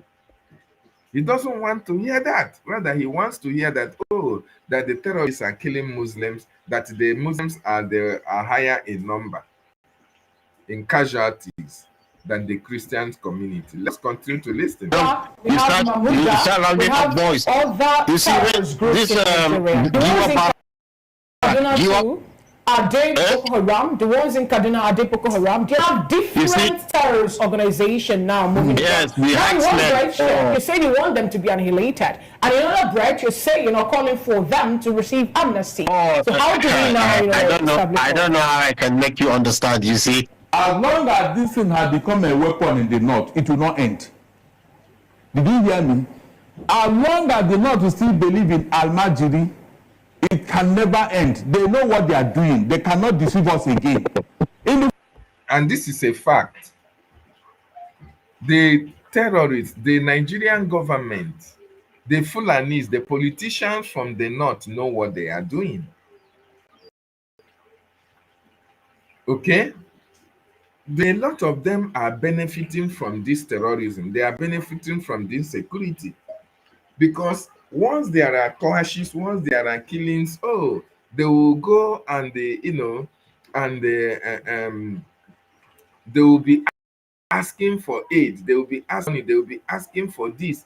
Why indigenous people are being killed? And why these people are being killed? The Muslims, the Fulanis don't give a damn, because they want Islamic State. You are in the north. So it is the problem. Those who are Muslim that are killed in it are those who are indigenous people, just like the Hausa people. The Hausa people who are Muslims, but they are indigenous to the land. The Fulanis who came from Niger, Sahel region, they will come to displace those indigenous communities.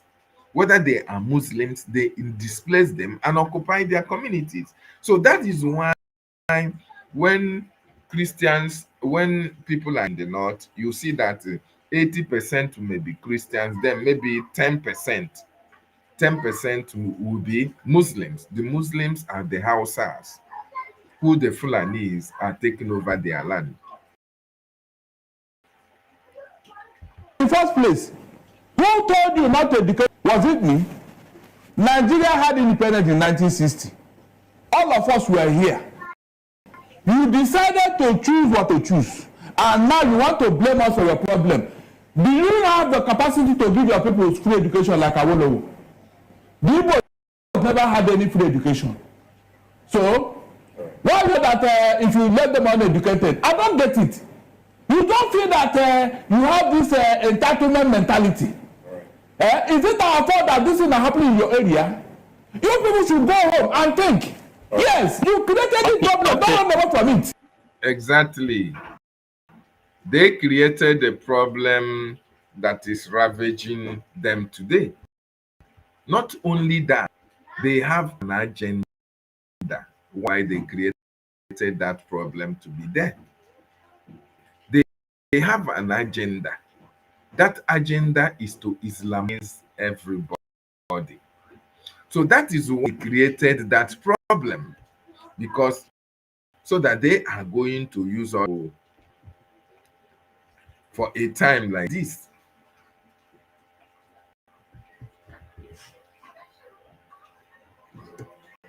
For a time like this.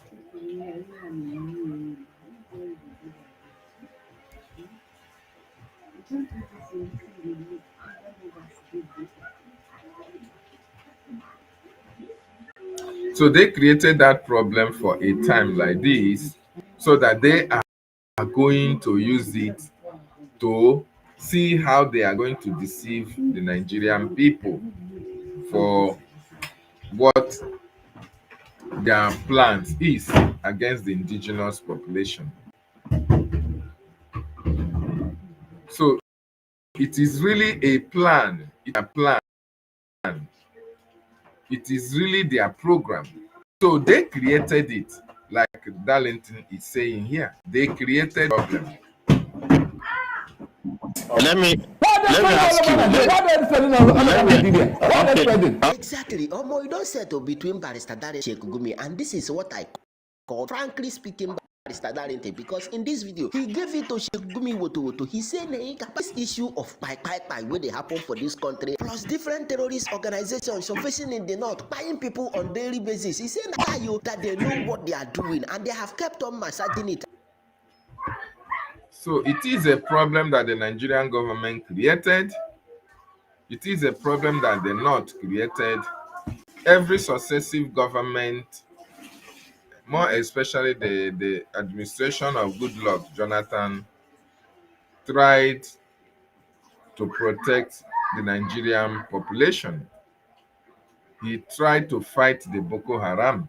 In fact, Jonathan succeeded to an extent, and when the North saw that the terrorists will be wiped out, they now started a campaign against Jonathan himself.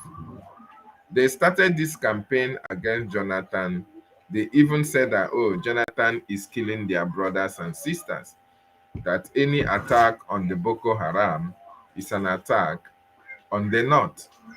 So, because they didn't want this terrorism to go away, because they have planned long time ago to use them in order to achieve their aim of conquest. That was why they now started all this their terrorism agenda,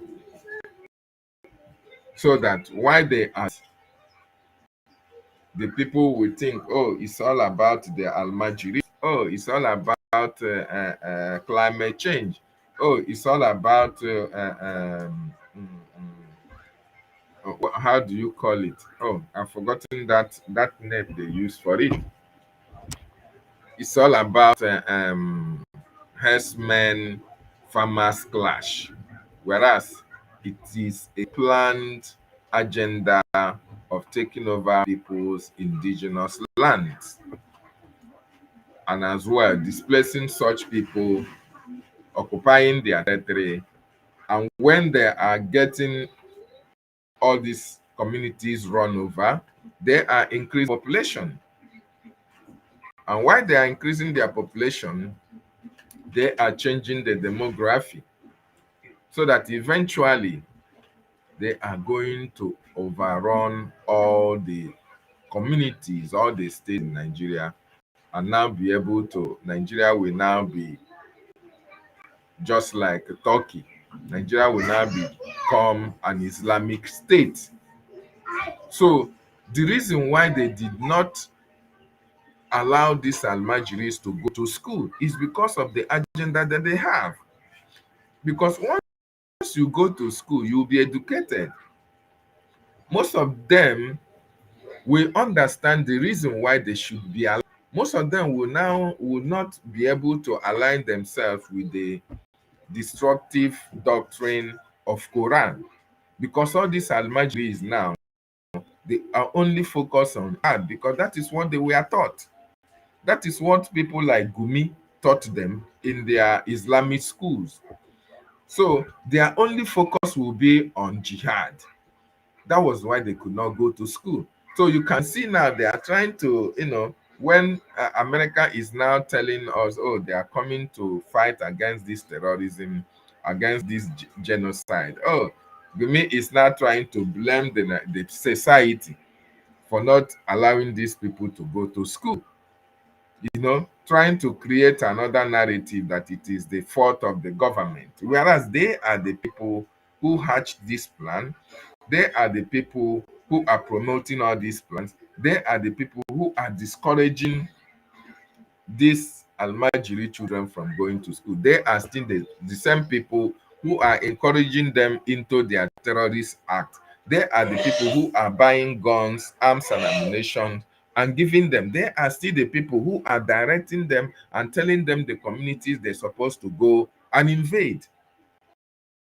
They are the people who are sabotaging the military. They are the same people who are bringing all these almighty and putting them into the military. So what is the essence of that? The essence of that, just like he said, is to, if you listen to Gumi, where he said, oh, that they have infiltrated the society, that the terrorists have infiltrated the society. What does he mean by that? They bring them, they arrest some of them, they put them into the society, into the military, into the police, into the immigration, all the arms group, all the arms security agencies, the terrorists are in them. So when he talks about infiltration, it's not about infiltration. They are the ones who put them there willingly. This is why there is no solution to what is happening in Nigeria today in terms of trying to see if there can be some change. No, the only solution is for that Nigeria to be disintegrated.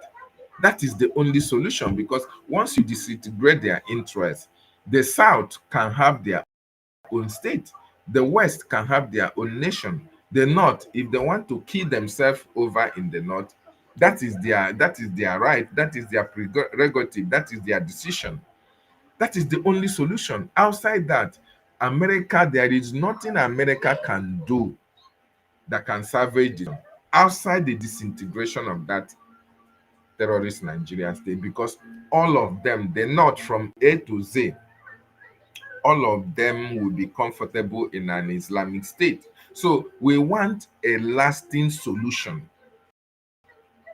A lasting solution to the problem is the disintegration of Nigeria. That is the only lasting solution that can put a stop to this killing. Very, very important. Share the video and also subscribe for more updates. Be pragmatic. He is specifically showing that he's a vanguard of Christianity and Christians here. That will automatically turn the Muslims against him, even though he's fighting the terrorists. And one thing also, the terrorists, because they have been attacking Muslims more. Now, if by any chance he kill anyone terrorist protecting Christians, they immediately turn their guns directly on the Christians. Let me tell you what's happening. Why they kill Muslims? Let me tell you why they kill Muslims. Let me tell you why they kill Muslims. Go ahead, please. You see, these terrorists, I think if you don't know their psychology and you understand them, then you will mess up with them. They are killing Muslims in towns because they say they are revenging for what government or military is doing to them. Since they don't have access to the military, and the military is protecting these Muslims, so I will attack those who are protecting. This is the psychology, this is their mentality. Is it okay that people are being killed? Is it okay? Me and you cannot change it. So now if Trump comes says we are going to fight terrorists because they are killing Nigerian lives, it will be a completely different issue. But we are specifying that he is coming to protect Christians. This is. You see the narrative. You see the narrative that Gumi is trying to scope up religious war. That for the fact that Trump is saying he's coming to fight against the terrorism, they know that they are the terrorists. The terrorists are Muslims. So now that Trump is coming to fight against the terrorists, he is now saying that Trump is coming to protect Christians, that Trump is coming to fight against Islam. You see? That is the way, that is the dangerous diversity that we find ourselves in, that evil contraption. And the only solution is to divide that. This is really very unfortunate. And it shows that they are killing Muslims because of what the government is doing to them. What moral ground are they actually operating in Nigeria? Given the fact that we know that they are not even Nigerians. Sometimes we actually learn that they are foreign. Terrorizing whatever they are, you don't give them an opportunity to cause the havoc. Look like what's happening now in Mali. Look at what's happening in Niger and other places. These people are armed from some places we don't know. Even the former chief of defense. That is a lie. Say they come from places they don't know. They are the people who brought them in. Some cases they tell you that, oh, these people are foreigners in Nigeria. How do they come into Nigeria?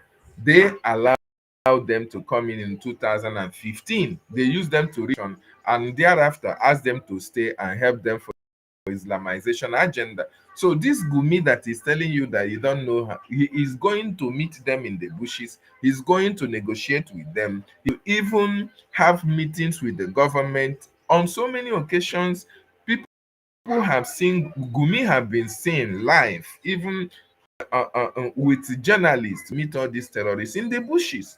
So what does that tell you? It tells you that Gumi knows when, how these people came into Nigeria and their mission in Nigeria. He knows. First half, he said for 15 years they are fighting Boko Haram, and sometimes they find foreign currencies, euros and dollars in their pockets. So somebody is behind trying to destabilize Nigeria. But what I'm telling you essentially is, for Trump to say he's coming to protect Christians when Muslims are even dying more, this will be and this has called, and we should show this man we are a nation, a sovereign nation, that he should not interfere in our own internal affairs. Yes. But if he's saying he's coming to assist Nigerians, which we have many ways you can assist Nigerians. Can I have just give me a minute, please? Let me put this out. Let me put this out there, and then we'll also take responses from the studio, because we have other studio guests in here with us. Now, from what we understand, Nigerians are being killed in their numbers. A particular data has it that between October 2020 and September 2024, about 4,788, about that, were killed, and out of that number, 3,100 are Christians that have been killed. So, does it matter what religion is being killed, or the fact that people are being killed, and Nigerians have also asked support, foreign support? So if the United States will help Nigeria wipe out those that are killing Nigeria in their numbers, shouldn't Nigeria welcome such assistance? Why does it now seem, because you seem to be making it like, because they are coming to assist Christians who cried out, then it's now a war, it's not going to be between Christians and Muslims. Let me take you back to Uromi.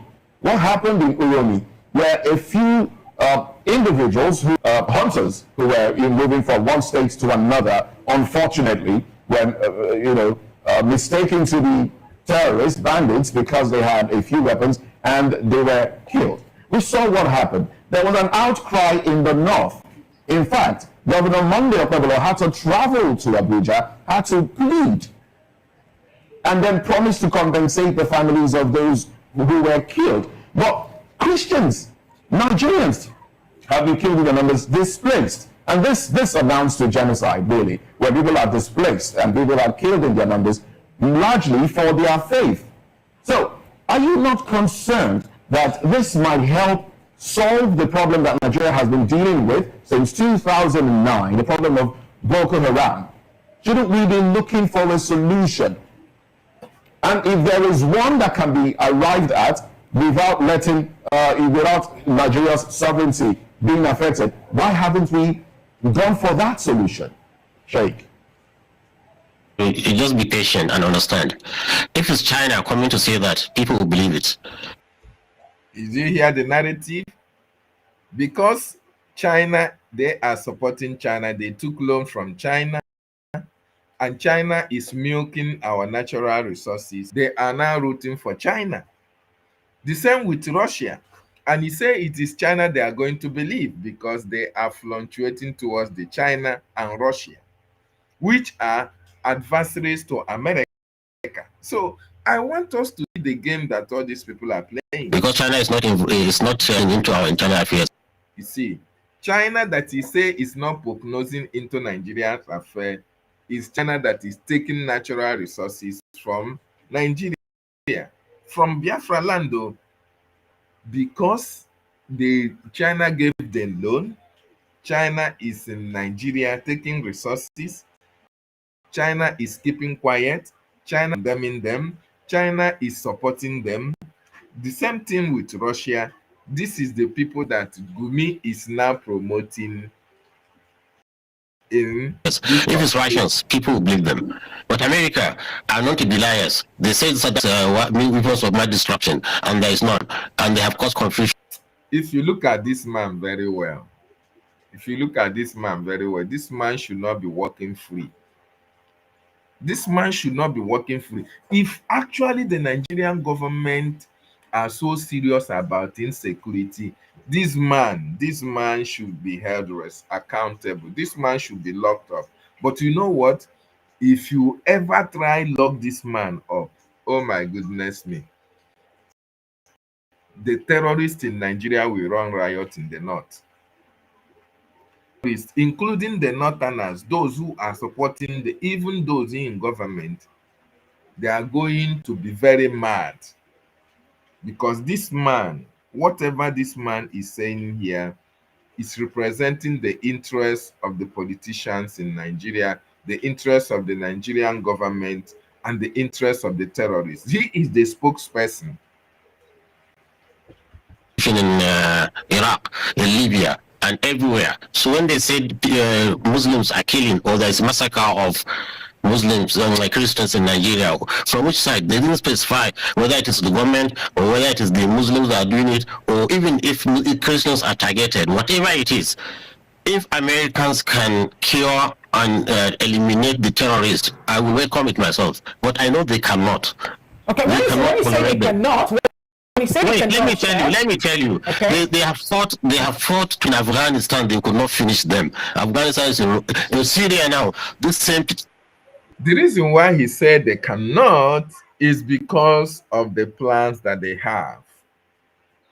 Because he knows where these terrorists are. He knows the community that they are occupying. He knows that they have infiltrated the communities, especially in the north. That is why he's telling you that America cannot. But what he's trying to tell as well is that America don't have the security, information about this terrorism. He's trying to tell us that, oh, America don't have a means of dictating who the terrorists are. That every other person, if America comes today, that the casualties that they are going to have will as well be for the civilians and the terrorists. So what he's telling you is that he is downplaying the intelligence that the American government have. And this should be a red flag. America should investigate this man. America should investigate this man. If Saudi Arabia can prevent this man from entering, can destroy his international, visa to enter Saudi Arabia, or can, prohibit him from entering Saudi Arabia, something should be investigated about this man. This man is the promoter of insecurity. This man is a sponsor, the highest sponsor of terrorism all over Africa. This Sheikh Gumi. Because Saudi Arabia revoked everything about him not to enter Saudi Arabia. So America should investigate this man.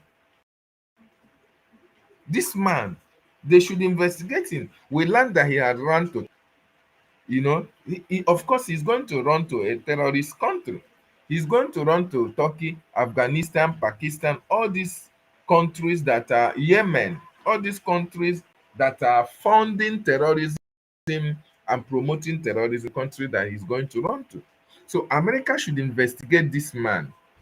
He knows a lot about what is happening all over Africa. This same thing. And these terrorists, you see, it's not easy to just come and drop there and think you finish them. They have infiltrated the society. So it's going to cause more damage.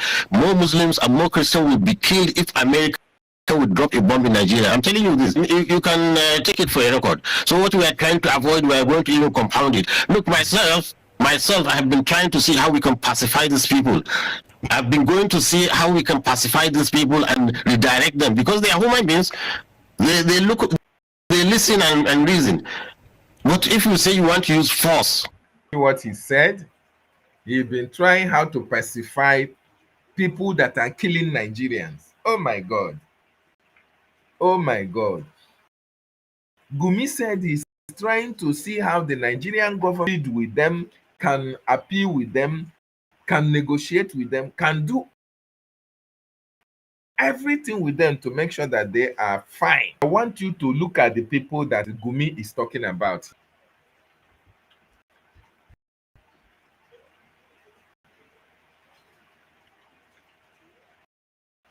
These are the people he's talking about. See the people that Gumi is telling you he wants the government to pacify. Look at these people that did not go to school. Look at them. Look at how ragtag they are. How do these people get arms and ammunition if it is not them that are giving it to them? If it is not the Nigerian government that is giving these arms and ammunition, who else would have given them these arms and ammunition? These are the people that Gumi said he wants the government to pacify. These are the people that Gumi meeting. He go to the forest, he meet them, he discuss with them, he liaises with them, he comes out, he gives them money, he funds them. This is the people he said the government should pacify, the government should negotiate with, the government should have peace meeting with, the government should listen to.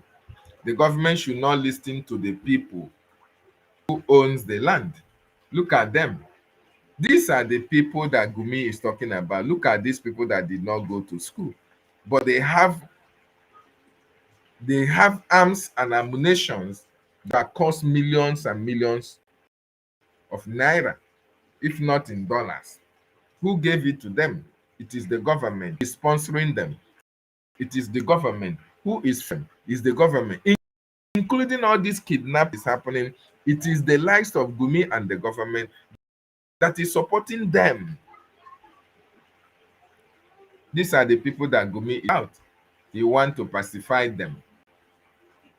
My wonderful people, that is what you see in a country that is lawless, in a country that supports terrorism.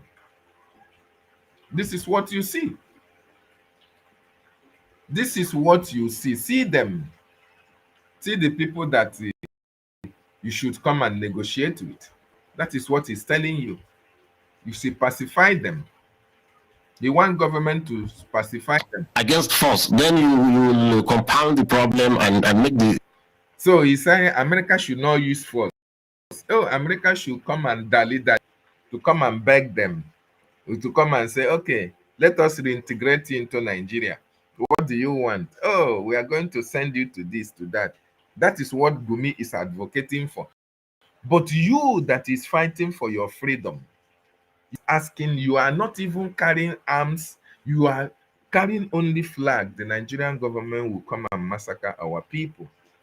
The Nigerian government can never hold peace meeting with Biafrans. Not to talk of our leader, Mazi Nnamdi Kanu, is in detention.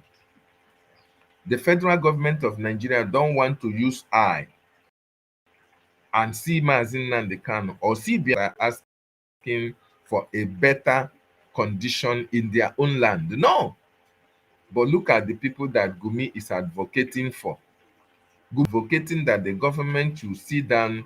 They have already been sitting down and negotiating with them, having peace meeting with them. He said you should pacify them. America should not come and kill them. And you as a Biafra, you don't see any reason why you must come out and start supporting your freedom. You don't see.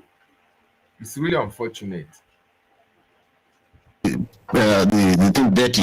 If Nigerian army, which has been very active in many hotspots, cannot deal with this issue for 18 years, for 15 years with Boko Haram, and now the bandits, and to me, the bandits are even more vicious because they are. You see how he's implicated. He's confirming the action that the Nigerian army cannot overrun all these people. He's just telling you now that the Nigerian army is powerless. Nigerian army cannot do anything for 18 years. And the reason why the Nigerian army could not do anything is because of people like him. Because they have already infiltrated the Nigerian army. They put the terrorists in the army. So how are you going to fight yourself or your brothers who are on the terrorist camp? This is the reason why you see them every month.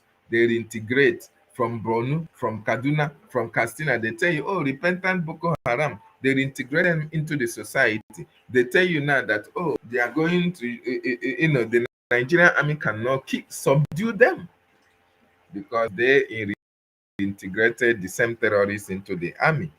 These them recruited into the army. The genuine Nigerian army that want to go and fight them, their colleagues will now, sabotage them, and the terrorists will overpower them. If you into the Nigerian army and police, 90% of those who are security personnel who are the military in Nigerian army are Boko Haram, while the 10% are ordinary people who want to eke out a living. And when they want to go and combat all this terrorism, they send those who don't know anything. They send those who are Christians to go and fight them. And while you are on their way, their colleagues will now send information to the terror that these people are coming, or see where they are. And before you know it, those ones they now turn to ROIP, because the Nigerian army is filled up with terrorists. You said something about Nigerian army not being able to do something about it for some time now. You have been the person, or rather, news have actually carried it that you're more late or serve as an intermediary between them and the government, and that actually has sparked quite reaction among Nigerians. What can you tell us to be, some of the good points or flashpoints of your, interaction or discussion with them, especially when you get into the bush? Number one, the other time we're talking about giving them amnesty and all that. Yes. Yes. You see, just to entice them to leave their weapons. You see, one thing good about it is, you see, you don't treat a disease without diagnosis. If a doctor can diagnose a disease, he will know how to manage it. So the good thing about it is, now before we are fighting a phantom, we don't know something is fighting us, coming to take us. We don't know that person. Now, by going to talk with them and sit down with them and to hear their grievances and understand their psychology, so we are able now to contain the problem. Now, Kaduna is relatively safe. I can say you don't hear any. In fact, if you have not had enough as a Nigerian, you are a fool. After listening to this Gumi, and you come out to say you are a proud Nigerian. Oh, you want us to remain one indivisible country. You want to remain in one Nigeria. You are waiting for P2B. You are waiting for Atiku, or you're waiting for Aerofine. You want Nigeria to better. With this mindset of Gumi, if you as a Biafran, you are still living in denial, you are still far from the truth. After listening to all this thing that is coming from the mouth of the spokesperson of the Nigerian government and the terrorists, and you still talk about one Nigeria, then that one Nigeria will happen to you. After listening to Gumi, and we tell you about supporting your freedom, and you are not doing anything about it. We tell you about funding the Biafran Defense Forces, and you are not supporting. We come from, we don't see you. We come for town hall meetings. You are not there. But you lament when you see these terrorists ravaging our communities, killing people, displacing, kidnapping here and there. The corruption that is in Nigeria, you are not comfortable with it. Yet you still want to remain in Nigeria. You don't want to support the exit of Biafra from Nigeria. Then I don't know the adjective I'm going to use to qualify you. You are evil. Nigeria should be splitted. Let the Arewas go their way. Let the Oduduwas go their way. We, the Biafrans, we are already on our way.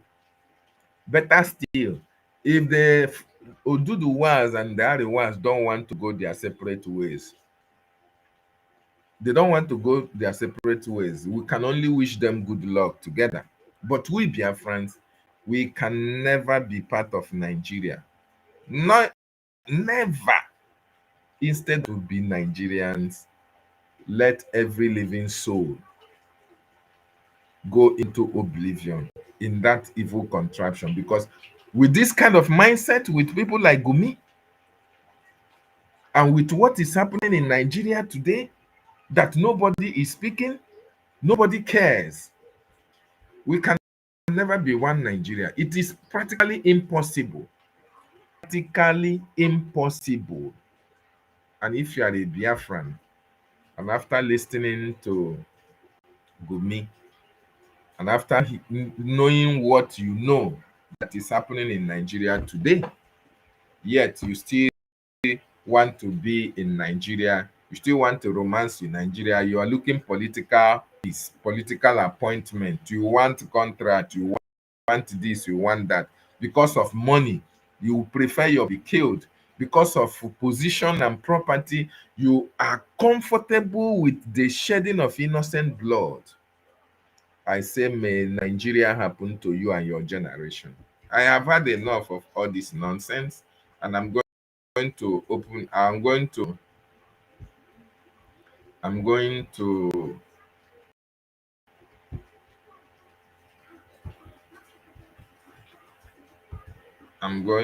put, please, if you want to join me on the studio, you can join and make your contribution, because it is very, very fortunate the situation we find ourselves, that Gumi, of course, we know who he is. It's just people like you who don't know who Gumi is. And that is why now and then we bring all this information to your doorstep, in case you have forgotten, for you to know the kind of people who are making decisions for you. Gumi is among decision makers in Nigeria. If Gumi can be going to the north, meeting with the terrorists, and nobody is arresting him, nothing is happening, you that Gumi is above the law. That tells you that Gumi is in government. He knows what he's doing. The government knows what they are using Gumi for. Okay?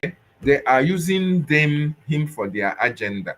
He is their spokesperson, and there is nothing anybody can do. The security agencies cannot arrest him. Anywhere he's going, he's giving securities to guide him. Okay? The terrorists are behind him. The government are behind me. The only people that are not behind him are the Christians, the real Christians who are being killed. But every other politician supports Gumi and what Gumi is doing, because Gumi is a source of power for them. If Gumi gives you, say, oh, give you maybe his card to go and meet somebody for employment, they are going to give it to you because they respect Gumi a lot. He meets with the terrorists and nothing happens. He negotiates with them and government what the terrorists want, and they are given. I want to tell you that most of this military hardware that the terrorists, they invade army barrack and they go and cater away the ammunition, Gumi is giving them with the military chiefs that are in the Nigerian army and police. They are the ones who are selling out all this information.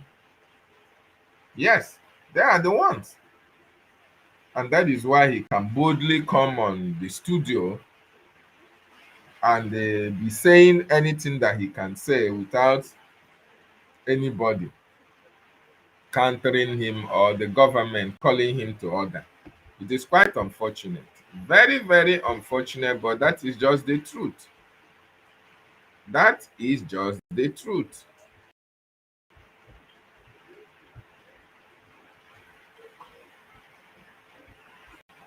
America is angry with what is going on here. For God's sake, how can a group of people call themselves bandits and they are holding Nigeria to ransom? Where is it done? Can such a thing happen in America?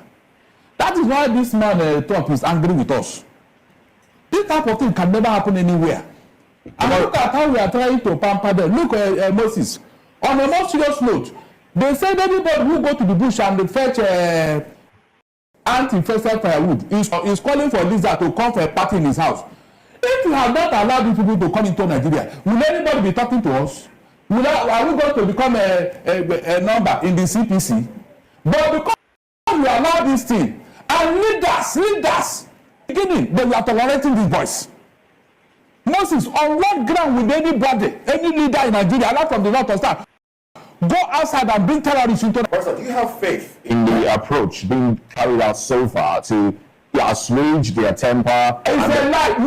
No. Let me tell you, hold on. Somebody in this country once told us there are good and bad bandits. I'll take my dictionary. I didn't see where they wrote these are good bandits and these are bad bandits. I don't know what that is. Somebody told us that they are their boss, that if anybody should attack them, they will not vote for that person. In this country, somebody told us that, yes, that if government does not advocate peace in Nigeria. Mostly, this is a statement that was made for a man who claimed to be patriotic, a statesman. Is that how to solve the problem? You are pampering these boys, you are making them to become so bold. What audacity do they even have to attack anybody in Nigeria? For what? No, hold on. These other people, especially from the south. Biafra Oracle, good morning from here. Welcome to the questionnaire. Can you hear me?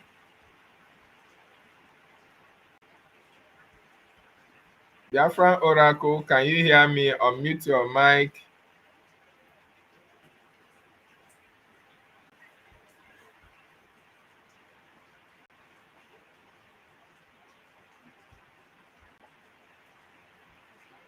Biafra Oracle, unmute your mic.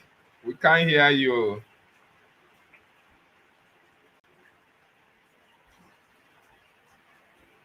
We can't hear you, Biafra Oracle.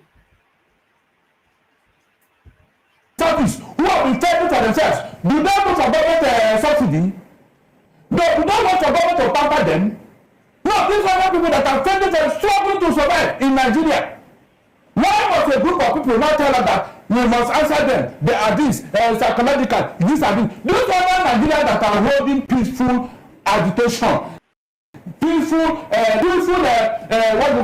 businesses. I don't know Nigerians. So if all of us become bandits, what will happen to us, Moses? Hold on. If all of us become bandits, we might. Biafra Oracle, can you hear me? Yeah, I can hear you clearly. I was trying to come on with my laptop, but it got freezed up, frozen. Okay, welcome to the questionnaire. Thank you for joining me. Thank you, Dr. David. Thank you for all your efforts. You know, I've been listening. You know, what I want to say is that our people should learn something from what is going on with Gumi and his brother El Rufai. That these people are just smoke. Smoke. Be louder. Come closer to your device so that we can hear you clearly. Okay. All right. Okay. Can you hear me now? Yeah. Go ahead. Yes. I said our people learn something. That these people are smoke. They are not real. You know, if Gumi is a hitman, if Gumi is that strong, if El Rufai is that strong, why are they running away? Today, Gumi is in Turkey. You know, talking from there. We've not heard from El Rufai, you know, from Qatar. These are the two hitmen if it comes to those who are gingering these terrorists against Christians. But today they are all gone. They are on their own. So if they are strong, if what they are doing is good, just like Gumi is trying to justify on this video, and all other statements he's making online and on national TV, if he is right, if what they are doing is good, why is he, especially Gumi, why is Gumi on the run? Why is he running away? Do anybody have to run away because of doing something good? if you see yourself a righteous person, somebody who does something good, and some people are coming against you, you will take your stand, and people will defend you. Then when someone is doing something wrong, that he knows this is wrong, when there is opposition or when there's trouble coming as a result of those actions, such persons will run away. So I want to let Gumi know this morning that and again, before that, for Gumi to run away from Nigeria, for El Rufai to run away from Nigeria, I don't think that forget about those who are defending all nonsense on Twitter, but those one doesn't matter. But for any right-thinking man for any sane mind, and for the international communities who are watching closely as to what is happening, for Gumi to run away, for what's his name, Erufai to take off, that has confirmed whatsoever America is putting out there, whatsoever our people is putting out there, whatever the people are complaining, whatsoever people are putting out there as to what is happening in Nigeria.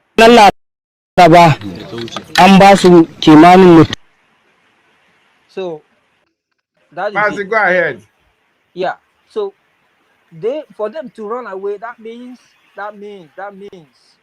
America is rightly on top of the game, on top of the matter, and very soon something will happen, and I know really it will happen. So our people should stand strong. Our people should stand strong. I know that they're not. All of those who are sponsoring these killings against Christians didn't see this coming. Like I said earlier like I said on your program other times, I said it's now obvious. Apologies to anyone who is educated in Nigeria. I apologize to you. For everyone who has gone to school in Nigeria, please, my apology. I want to say something again. The education you have acquired is a scam. The education you have acquired is a scam. And no wonder Mazin Namdekani said, when Biafra comes, all of you are going back to school. All of you are going back to school. Are you going to tell me that you went to school, you don't understand when they say sovereignty, you take sovereignty that you can do whatsoever you want to do as long as it's internal issues, as long as no one else will talk about it, no one else will intervene because of what? You had sovereignty. Because you had sovereignty. You fail to understand there's a place of sovereignty and there's a place of international treaties. You do not, of course, you can see the quagmire in the court, the back and forth in the court over Mazin Amdekani. You can see. No wonder that in Nigeria, it is the professors that leads the election. So when a professor is rigging election, ndị Igbo si na onye isi mmụọ ha chị ọchị. Onye isi mmụọ chizie ọchị ka ihe sizo maazị abe.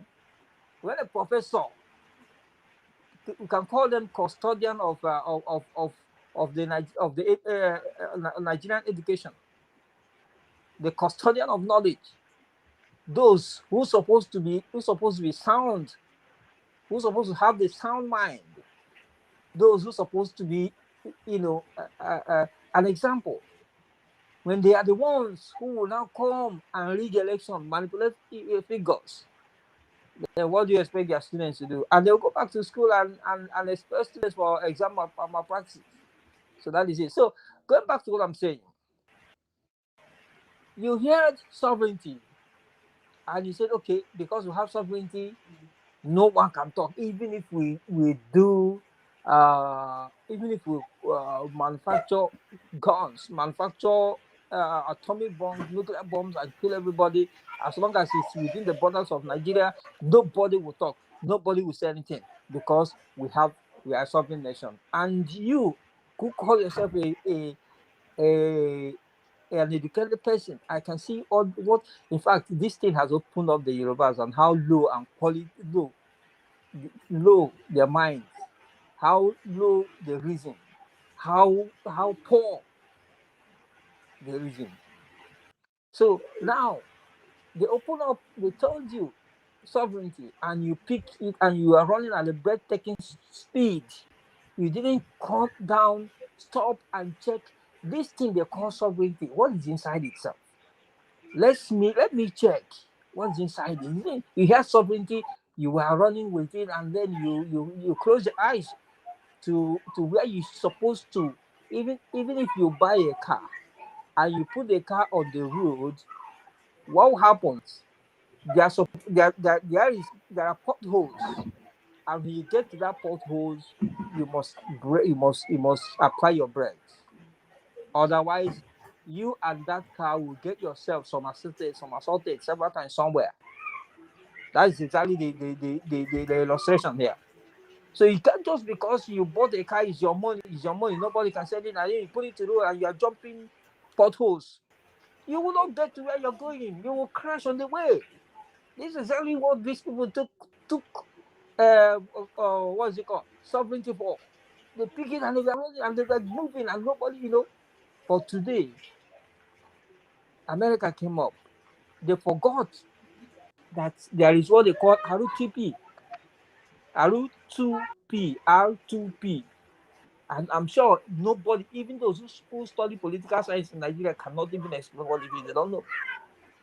There are other international treaties. There are other definitions that may give another country rights to invade or to help situations of citizens in another country. They had sovereignty, and that's all they know. They were running away.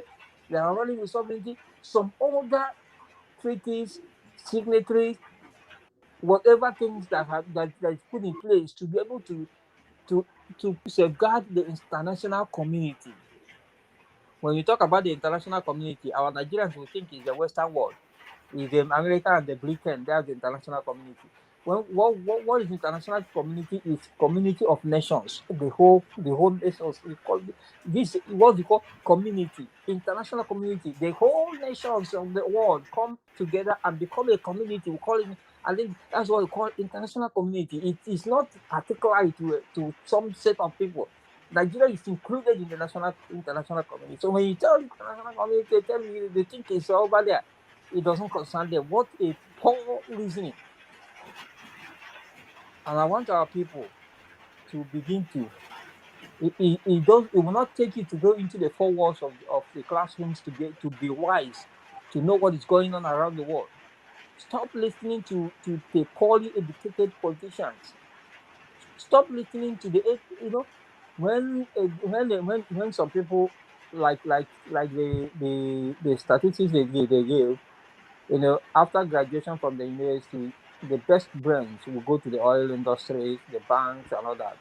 The second grade will go to some other aspects. If those idiots, those who are want to waste their time in school, they are those who will go to who will go into politics. Are you hearing me, Dr. David? I'm hearing you. Okay. Those idiots who want to waste their time in school, those are the ones who goes into politics. And you, a first class graduate, you will sit down there, and that idiot who got third class, he fell. Let's get it. Not even third class, fell. Those ones who fell, who didn't go get out of the university with any certificate or whatever, any honors, they are the ones who will not, because they get into politics. They are the ones now who is now going to be controlling you upon your best friend upon you. That is, of course, that is Nigeria. So this is the thing we are talking about. That our people should be wise. Listening to our people say follow who know road. Follow who know road. Our people should stop listening to these politicians. They are nothing but educated illiterates. Let me put it that way. They don't even know the laws the lawmakers are making. They don't know the laws. The lawmakers, even themselves, they make the law and they forget that the law they made is there. The First Republic made their laws. The Second Republic lawmakers may not know that the laws, or they may not know the laws that the First Republic, they keep on, doing all of these things there. The lawyers, the barristers does not know, sometimes they don't know they can imagine them, they can stand in a law court and asking them, which of the written law are you trying me with? And they are there looking at him. And they are looking at him. Now it's obvious that the law that was amended, removed from, they never knew that this law has been amended, or they forgotten, or they want to, they are intentional, But you will not tell us that you are intentionally doing it. You will not tell us that you don't know. What it means is that, you will not tell us that you don't know that this law has been amended. You will not tell us anything. Whatever you are doing tells us that, look, you do not know that this law, when they made it, or somebody told you when they made it, but you don't know that it has been amended, or someone have not told you that they have amended this law, because they don't read, they don't research, even when they're in school. So that's their own. So in this time now we are, I want to call our people. We are almost there, I believe. We are almost there, and whatever names they are calling out of on X, I see a lot of things. I see them, they will go and bring videos from nowhere.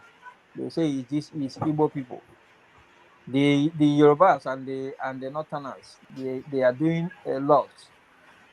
They are doing a lot on X to make sure they call the dog a bad name. But I think they have failed. They have failed. They have failed. So this one now, Exactly.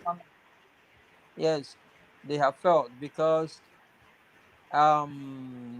we are on our way home very soon. And I am reading something. I read something from somewhere on X. Of course, it confirms to what I've been thinking and all I've been saying, because the names of those who planned the coup that failed. Thank God there was no Igbo name there. They would have, no matter who was the head of that coup, of those who planned the coup, wouldn't have mattered. As long as as there is an Igbo name there, they will say it is Igbo people. Now, this Christian genocide we're talking about now, it was in 2014 that Tinubu took a delegation to the United States to report to John Kerry, the Secretary of State at that time, that there is Christian genocide. Femi Fani Kayode, the Bele man, the wear Bele face man, did their own. Reno Mokri did their own. Then this current what's it called, INEC chairman did his own in 2020. Wrote a legal brief to the United States describing and doing everything. I mean, describing and describe everything that is happening, and invited the American government to come and help and eradicate this jihadist.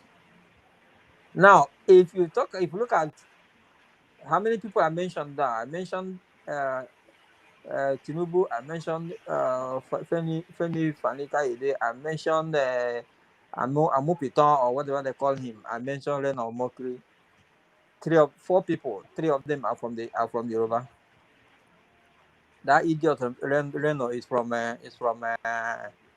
don't know where he's from. I don't know that one. I don't know where he's from. So now, if you go to X, they have tried very hard. Very hard. Those Northerners and the Yoruba, they have tried very hard to put it on top of the head of the Igbos. That the Igbos, they have tried very hard, but why they didn't succeed was that I want to appreciate everyone that keeps information as soon as they see it, they copy it and keep. They screenshot and keep. Evidence start flying out. start flying out. Brief, which we don't even know when it happened. Everything came out and everyone was able to see. And that is why they went to shut up their mouth. If not, they would have, you know, they would have told their great grandchildren that yes, the Igbos called America to come and destroy Nigeria. But who called Nigeria in that context right now? Who called Nigeria? Who called America to come and destroy Nigeria? Is it not Yoruba people? I'm asking you, Dr. David. Are they not Yoruba people? Yes. Are they not Tinubu? Are they not Femi Fanika? Are they?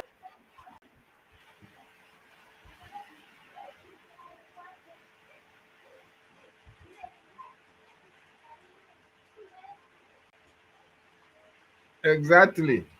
We can't hear you, Mazi. It's like you're having challenges. It's cracking. Okay. Yeah, we can Hello? hear you now. Okay, so rounding up, I want to tell our people, please stand strong. Take your security. Take your security very, very serious, because once America start now, they will give us an opportunity to invade our land again. They will not go and face America. If America throw one bomb, they will not go and throw their own against America. It's our people they will come upon. And if you are living in the north, if you are an Igbo man living in the north, if you offer yourself as a sacrificial lamb, we will not cry, yo. We are not going to cry. Exactly. We will take it that you intentionally offered yourself to die. But unfortunately, you are not dying for the coming of Biafra. It's not that you die for your foolishness. Ndi Bosina is only a Ndi Bosina OCC. That's okay. Let me do it in English. That's a proverb that said it's only a tree that they will tell, I will cut you by this time tomorrow, and come the same time tomorrow, and he's still standing there. It's only a tree. If you tell that to a chicken, the chicken will disappear. You will lose that chicken. If you tell that to a goat, the goat will run for their life. You ask me, how did they hear? I don't know how did they get to understand that. That's not how. If you tell it to anything that breathes, whether animal or human being, they will run for their safety.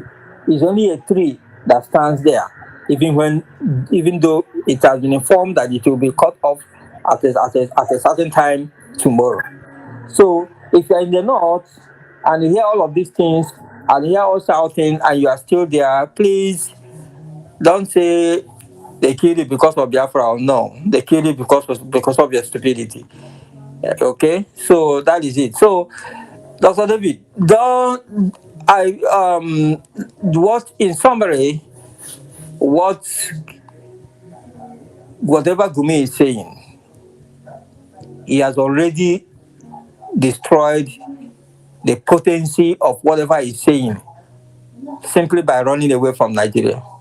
So whatever he's saying right now holds no water. It holds no water.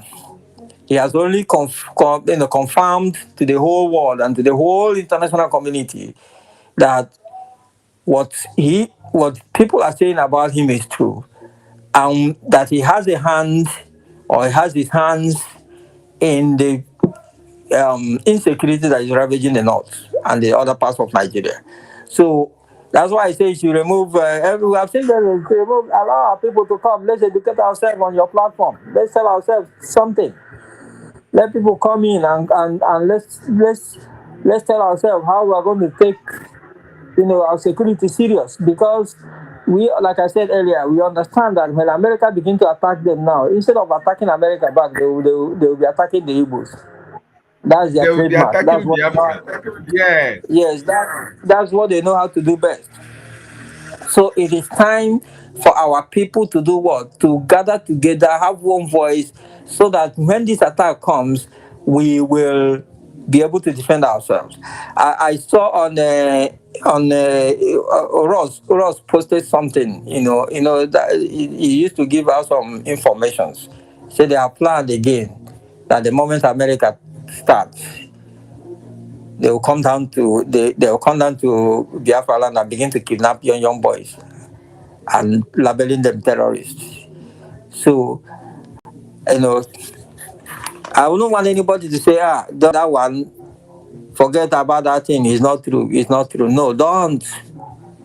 Take that information, process it, and be watchful. It's saying that you should not go out around 6 o'clock. So when once it is 6 o'clock, just for the benefit of doubt, so once it's 6 o'clock and you're not yet back home, call your people and stay where you are, and let's watch, and let's see how it goes. And America, United States of America, yes, you're coming to do a good thing. You're coming to do a very great thing for the Christians here. But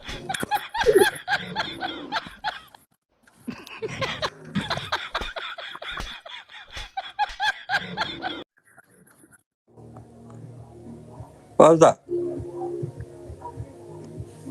Hello? Are you there? Dr. David?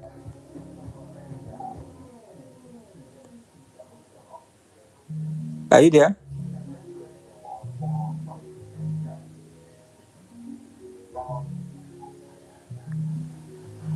Oh, seems your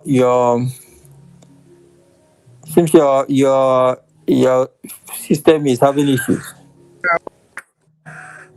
Yes, I'm here. I'm trying to allow me, but I'm here. Yes. Okay.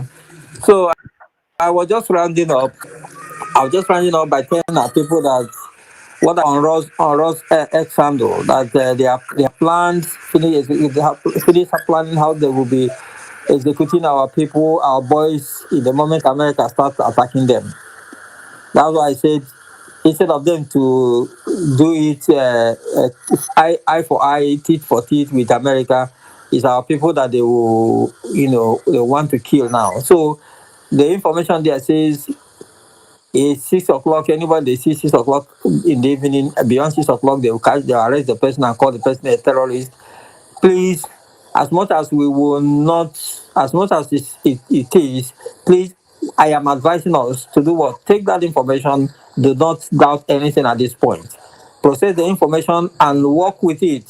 By 6 o'clock, if you're not back here, if you're not yet back home, stay wherever you are, call your people, and let's watch. Let's see how it goes. Ndị Igbo si na nyotu mere mgbọ jiri tụọ enwe n'isi. Nyotu ebe enwe na-enyo ka ọhụ. Nyotu mere mgbọ jiri tụọ enwe n'isi. So our people, let's stop that attitude of nyotu at this point. Whatever information you hear, you get somewhere, and it is about your security, please take it. Ndị Igbo si na a na-anọ n'ezi onye ike, a na-azụ anya nọ n'ezi onye ụjọ na-atụ aka ebe onye ike bi, n'ezi onye ike before. Let's put it in English so that people understand. Say you will stand in the compound of a coward, of a fearful man, and you'll be pointing and showing people where a strong man used to live. It is not to make you coward, it is not to dishearten you. What it means is what? For you to get understanding. Know when to act, and know when to keep short, and know when to hide your head. That's wisdom. Strength. Strength is not always, doing gra from where to, no. Wisdom, strength, power is knowing when to act and when not to act, when to talk and when not to talk, when to put your head outside and when to hide your head. Our people should buy wisdom this time. Get it in quantum and use it. It will help us. So, Dr. David, we pray for America. Just like I'm saying, America should come. For me, if I'm to advise them, what they should have done is to get Biafra recognized first, get every boundary issue settled, and America form their Biafrans form their government, form or equip their military and do everything they're supposed to do, and then America will come in with their military base, and then both of the Biafran military and American military will join hands, and now they begin to flush the terrorists. For me, that is the way it will work better. Anything other than that, a lot of people will still die in trying to. These people are going to. If America is killing the terrorists, the ones in uniform will start killing people anywhere, everywhere. So, but the wisdom there is America to do what? Do what they need to do first before they begin to attack the terrorists. So that is my submission this morning, my brother. Thank you so much. Thank you so much, Biafran Oracle. You have really done justice to what we are talking about. Thank you for joining me, being part of this program. Yes, I want to re-echo what you just said about our people in the north. Our north should understand that Nigeria is designed to fail. Nigeria was never designed to benefit anybody. More importantly, so if you think you are in the north, you are safe, you are mistaken. You are doing the greatest mistake of your life for believing that you are safe in the north. More importantly, at this time, that you say that the terrorists have committed in Nigeria, and they are not ready to lay down their arms because of the agenda that they have.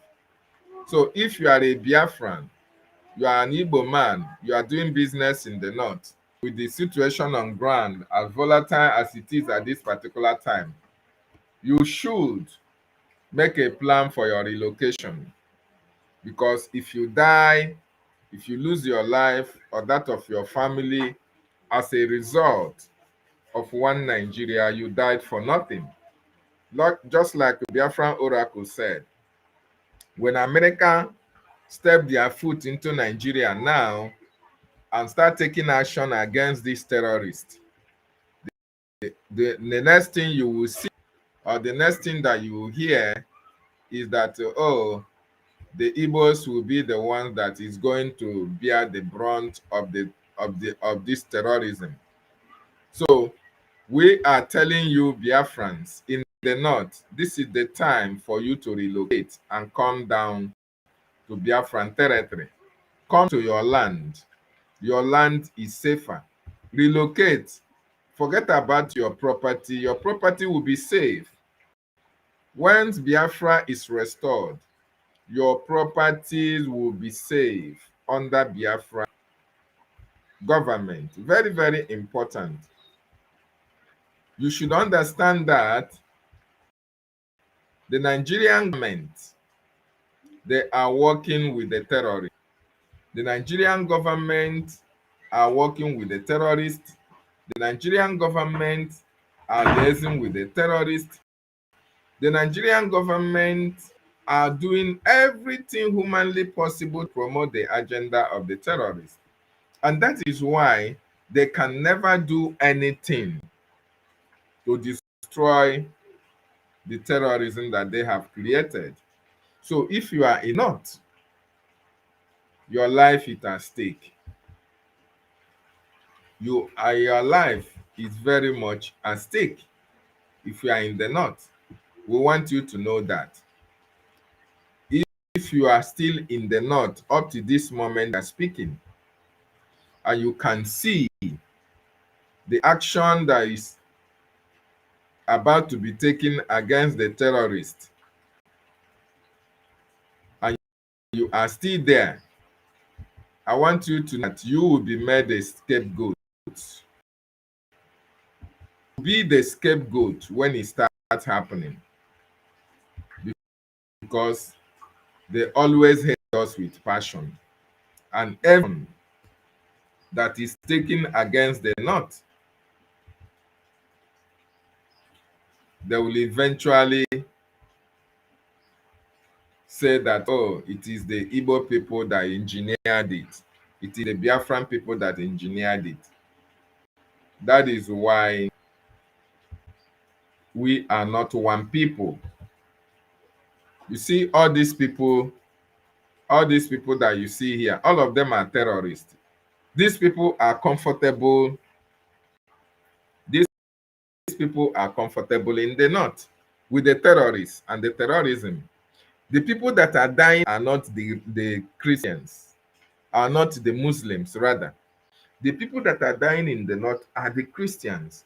And the Muslims that are killing, the minority of the Muslims that are dying in the north are the owners of the land, the indigenous people like the Hausas, the Kanunis, the owners of the land. These are the people that they are killing to displace them and take over their community. That is what is happening. So this man here is an emir. He was an emir that supported, if you are anybody fighting against the north, this emir will advocate that they should go and kidnap or they go and buy that person. All these people that you see surrounding him here, all of them are terrorists. All of them from A to Z. They are all terrorists. So this is what the people should know. If you are living in the north with them,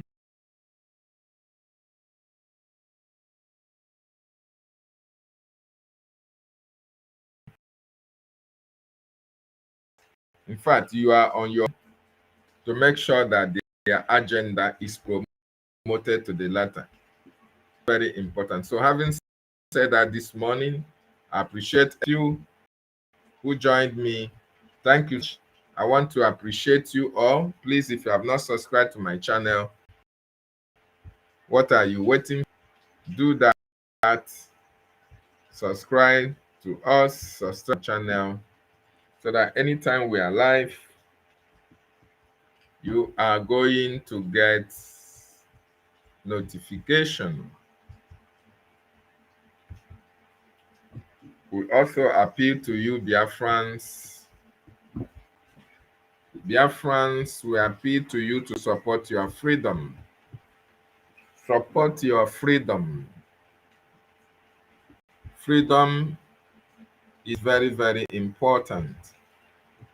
The reason why we are talking about Nigeria is because we are not free in Nigeria.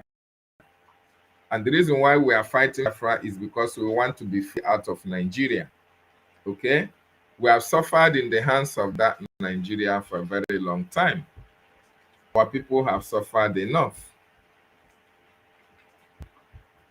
We have suffered enough. And this is the time. This is the time for us to be free.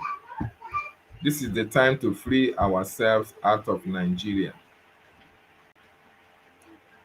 Please, you can join me on the studio if you want to make your contribution, because I'm about to round up now, but I still have time. If nobody is joining me, I'm going to round up. I'm going to round it up.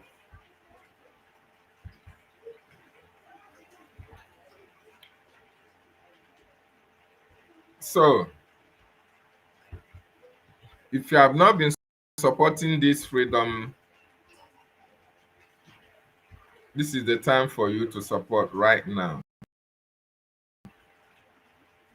This is the time to support our freedom. Support our leader, Mazi Nnamdi Kanu. We need to be free out of that terrorist enclave. Ohamadike 1 need to be free. He committed no crime known to law, being held against his wish for a very long time. And this is the time for him to be free. This is the time for Hamadike to be free. We appeal to Biafrans, support the Biafran Republic government in exile, because the government is doing humanly possible to hold Nigerian government into account and make sure that freedom comes to the Biafran people. We have to support the funding of the lobbyists and attorneys, and as well as those of you in the homeland, support the liberation of our land. The terrorism that is happening in our land is not compared to that which is happening in all over Nigeria. Reason being that our land, we have measures put in place to checkmate and defend our women and children. That is the difference. That is why we don't have higher number of casualties in Biafran territory. So these men and women that are responsible for all these good works, we have to fund and support them. We have to support and fund them, especially those of you in the homeland. From the little you are getting from your businesses, please pay your Biafran liberation tax. Support the Biafran Liberation Army, the Black Marines, the resistance fighters, all the Biafran Defense Forces. They are the reason why our women and children are still very much safe till tomorrow. And you know that the action that we take will determine the needs of our leader, Mazi Nnamdi Kanu. So what are you waiting for? One Nigeria can never benefit any of us. It has never benefited us and it will never benefit us. So this is the time for you to join hands together with our government, our acting Prime Minister, Ogechukwu Nkere, and make sure that we are free out of Nigeria. The actions of government of Biafra is the reason why Nigeria is being held accountable by the American government. So continue to increase whatever we are doing to hold Nigeria accountable. Once Biafra is restored, each and every one of us will be free. Your children will be free. Your community will be free. Your women and children, your elderlies, all of them will be free because the bondage is too much. The intimidation and harassment we pass on a daily basis in Nigeria is nothing to write home about. And this is the time to end it. It is you and I that is going to end it. So thank you so much for being part of this program. Please like, comment, and share so that this message can get to some people. Thank you so much.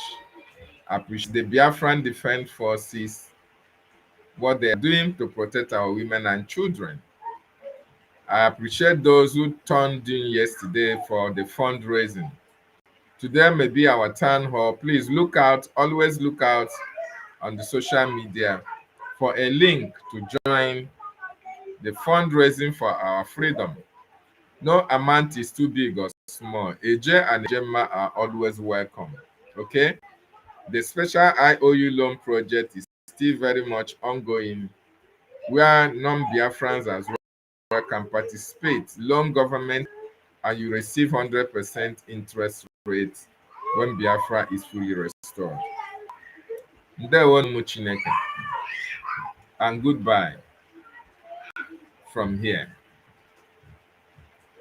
But before then, let me play you enough. This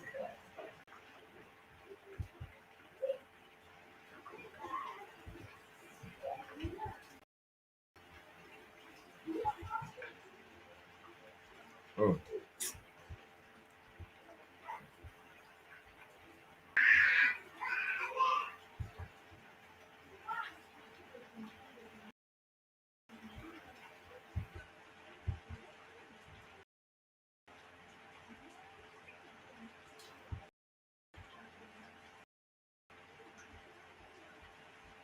Support your freedom.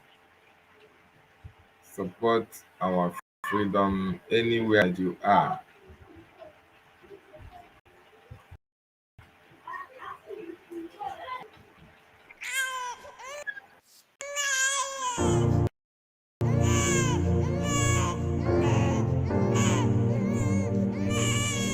There's a brave in the ground that shouldn't be there. There's a child with no bed and nobody cares. There's a woman who prayed while the system played, and another name the world erased.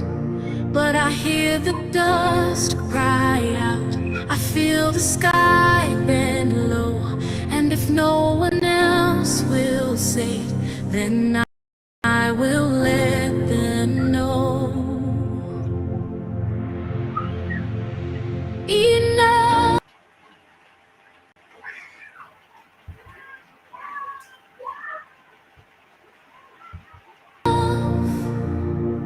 No more hiding what you've done. Enough. We remember everyone, from the camps to the cries. We carry their names. You buried the bodies, but left us the flame.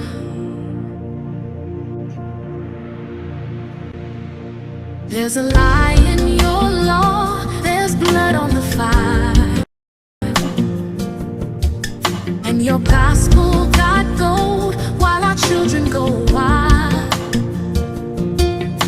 You preach in peace, but you sell in fear, and the ones you forgot are standing here. They are not your shame, they are not your loss, they are our love and yours across. Enough. We won't whisper when they bleed. Enough. You built silence on our need, from the dust to the drum, from the grave to the gate. We're done being quiet, speak in their place.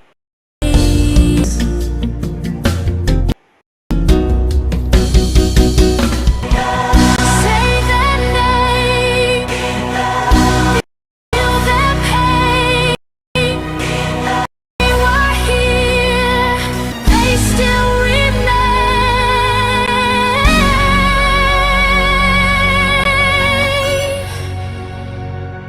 Enough. No more graves with no goodbyes. Enough. No more mothers left to cry. You had your chance, now we rise. This time we sing, and the world hears our cry.